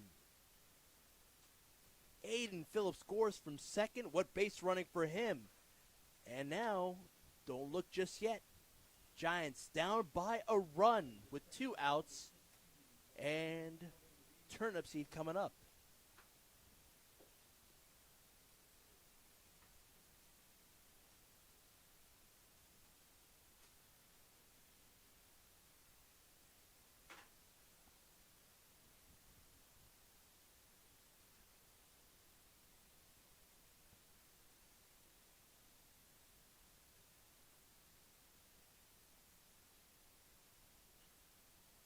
This one up in the air.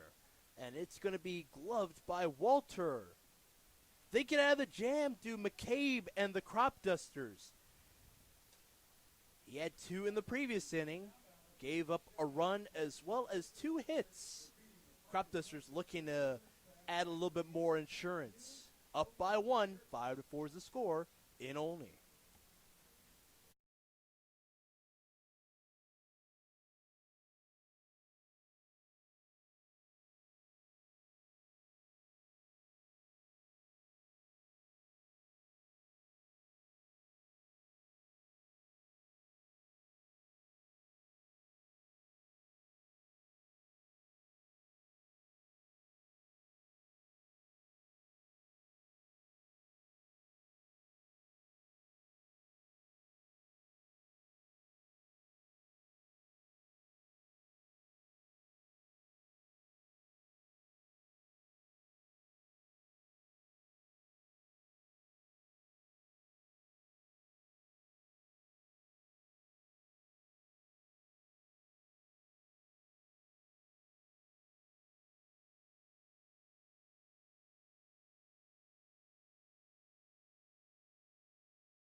Thanks again for tuning into the Cropdusters Baseball Network.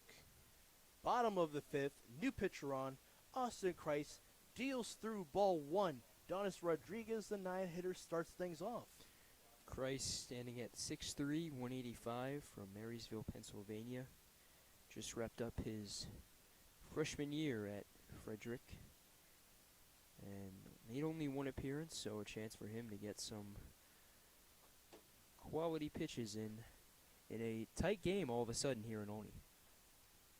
1 hit allowed and 2 walks allowed for Cheyenne through 2 1/3 innings pitch. Fake bunt swing away, ball number 2.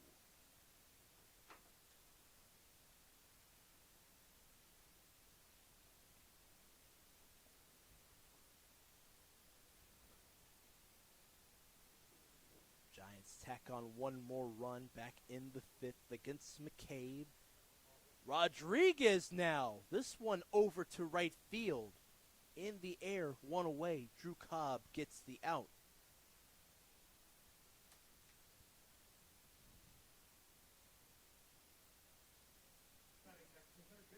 Logan Barada, 4th at bat. 4th time we're at the top of the order.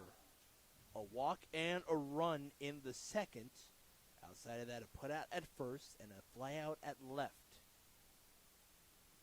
The Dolphin going against the Frederick Community College hand. Down low that time. And a 1-0 count.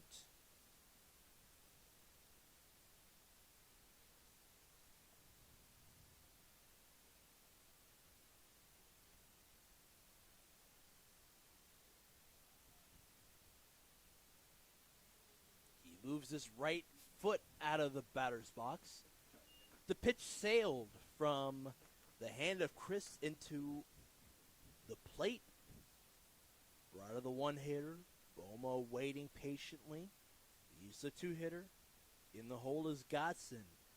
Lifted foul. Watch out, folks, in the grandstand.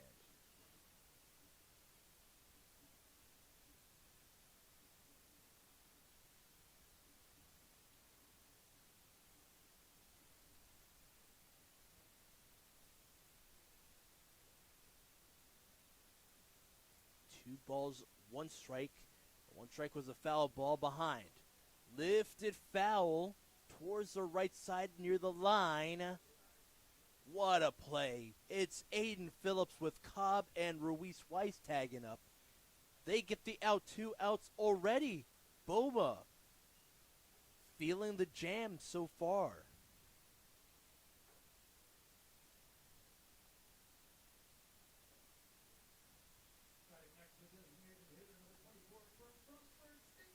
If you're the Cropdusters right here, you have a 1-run lead, and it's certainly good, but you definitely want to tack on at least 1 more. So 6th inning does wait for the Cropdusters, so no need to try and manufacture the offense here, but definitely you want to give your bullpen some more support as this game concludes.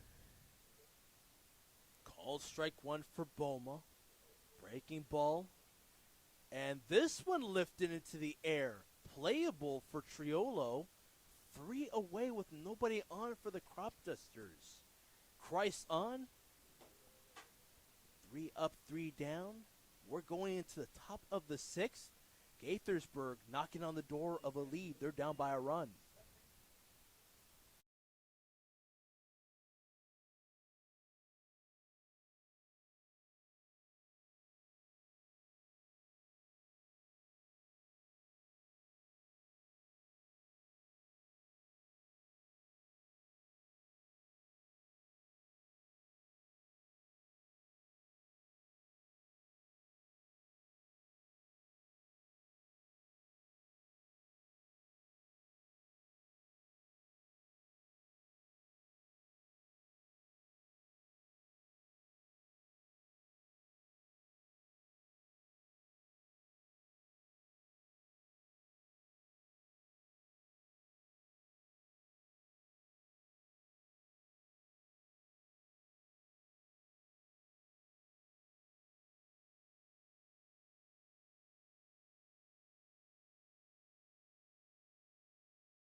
wait.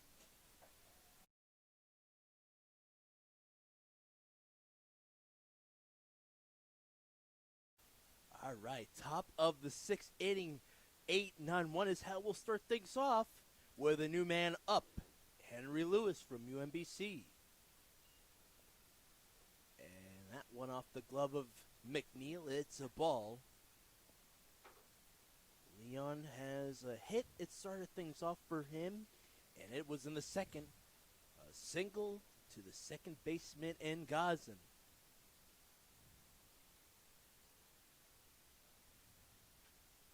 And this one is a line drive to left. Look who's got it.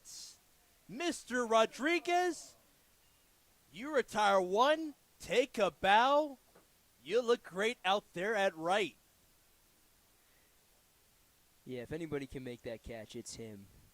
That one came in hot and started to nosedive towards the end, but the Rodriguez speed, no match for that ball as he comes in to make the diving grab for the first out. What a play.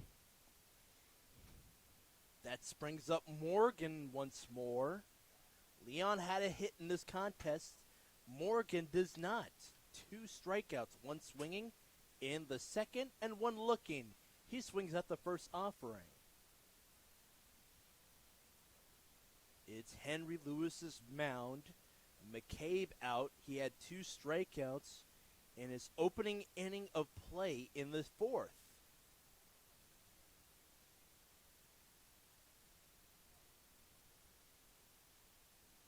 And that's called strike 2.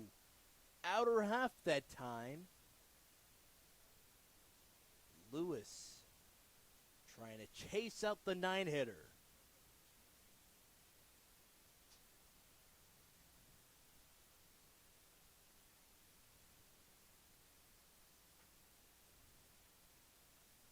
Downstairs on a pitch that Lewis would like to have back.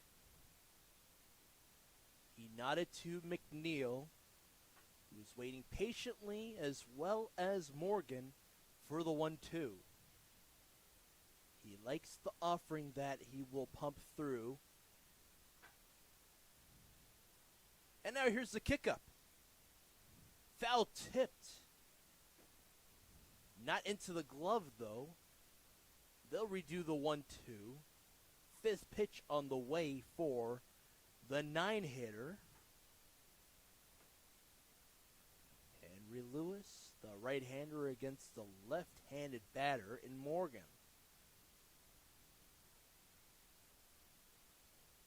And he got him to swing and miss on the fifth pitch. It brings up the one-hitter McKenna once more. Outside of that double in the first, nothing doing for him. A put out all the way from short. And then the strikeout in the second, in the fourth that is, against McCabe.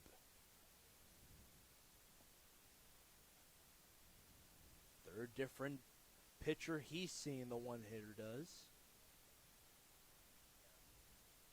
Fastball angles low. It's a strike.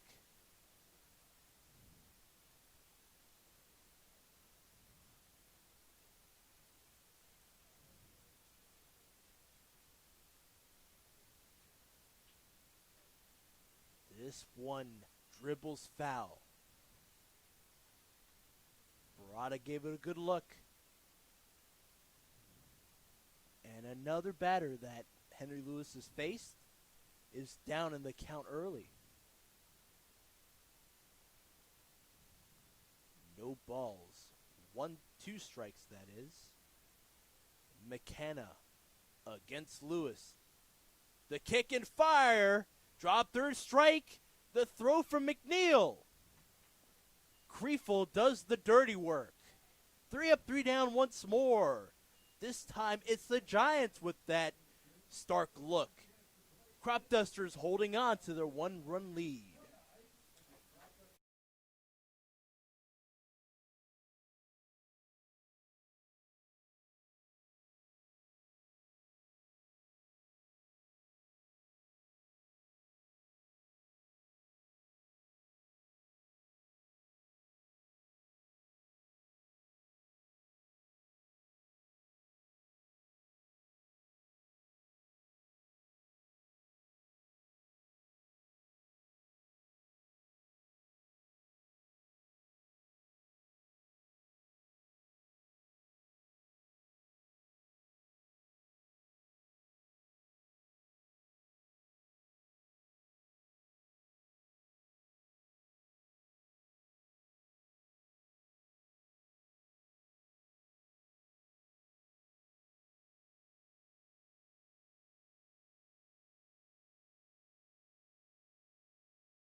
Welcome back, folks.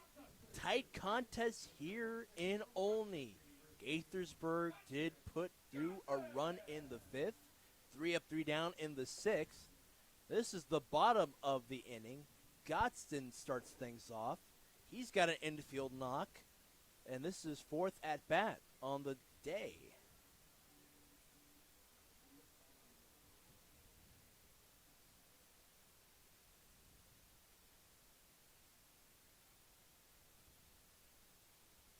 Garrett Smith up there in relief of Christ. 1 inning of work, 3 up, 3 down inning. Easy bit of work for him. Yeah, Smith, another Olney native, another member of the Frederick Community College baseball team as well. Made 6 appearances this past season, allowed 14 earned runs in exactly 9 innings pitched. Comes in a big spot. Giants down by 1 run, so within striking distance.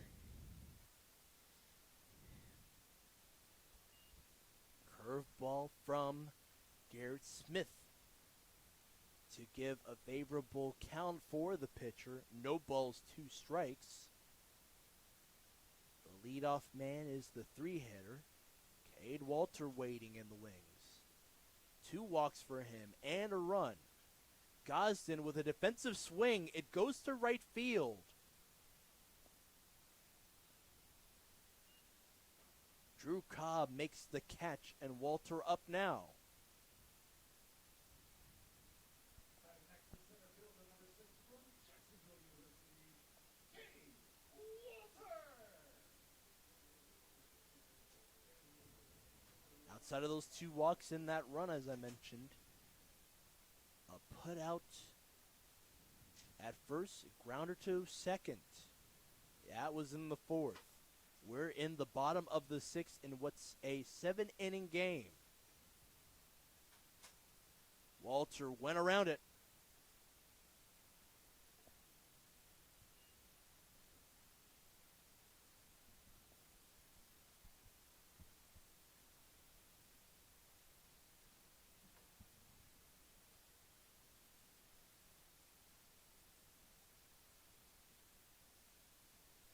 Walter does not offer at it.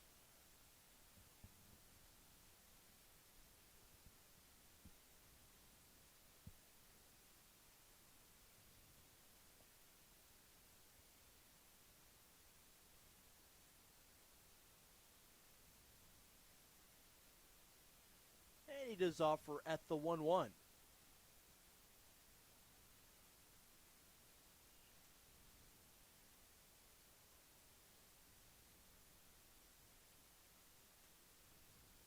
One ball, 2 strikes. Garrett Smith in it against Cade Walter.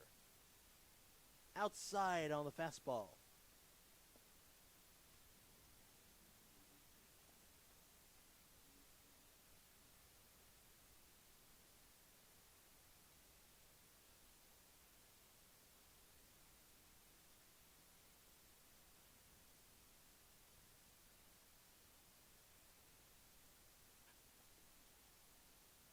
This one up in the air to shallow center. Shallow right center, that is. 2 out, Walter out. Hawkins up now. Batting next to shortstop number 23 from the University of New Mexico, Sakai Hawkins with a sac fly to go along with a single in the first. 2 RBIs for him. Stranded on base in the first inning. 2 outs. You're in danger of going into the 7th with a potential chance for Cobb and Aiden Phillips to get themselves on a base. Yeah, 1 run is certainly better than no runs in terms of a lead, but definitely not the most comfortable thing in the world. So starting a 2-out rally here with Hawkins, Bullhouse, McNeil to follow, I think would be really big and would take the pressure off Cropdusters pitching. Sakai Hawkins, 4th at bat. Garrett Smith now looking to close things out. This one is going to be gloved there by Leon. It was fair through. Line out for Hawkins. 7th inning on the way here at First Responder Field, sponsored by Serve Pro Rockville Olney.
crucial 7th inning here in Olney. Gaithersburg Giants only down by a run.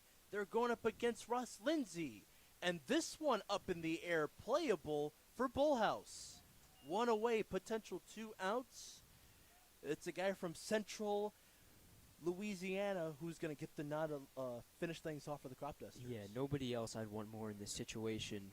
Now, after that out, he's pitched in exactly 3 innings, has yet to allow a run, 6 strikeouts, so .38 whip. He's been incredible out of the bullpen, just trying to slam the door shut and give the Cropdusters their 4th consecutive win. That would be their 4th win in under 48 hours. Aiden Phillips now looks it inside. 3 consecutive hits. This is 4th at bat.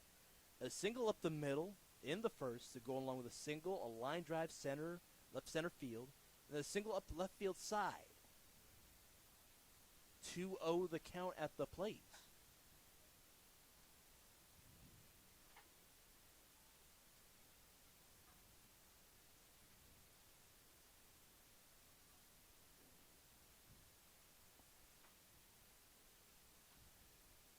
Up in the air this time in the infield grass.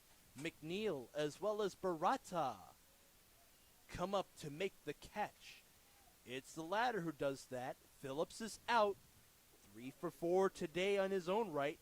Brady Ruiz-Weiss, who's 0 for 3, is coming up to bat.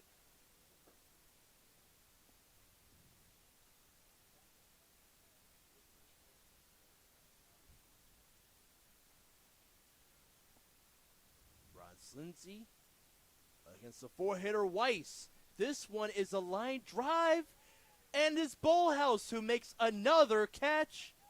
The ball game's over. Cropdusters win the 4th consecutive game. They're up 6-4, 6 wins to 4 losses on the summer as they return tomorrow here at First Responder Field, presented by Surfer Rockville Olney.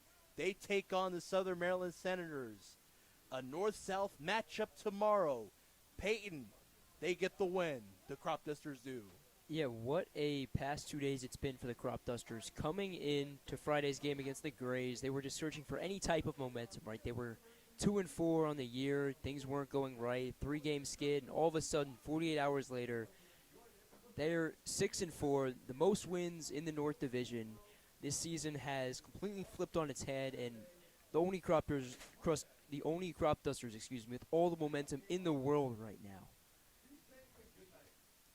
Winning pitcher Sean McCabe from Fairfax, and the loss goes to Tanner Coddington.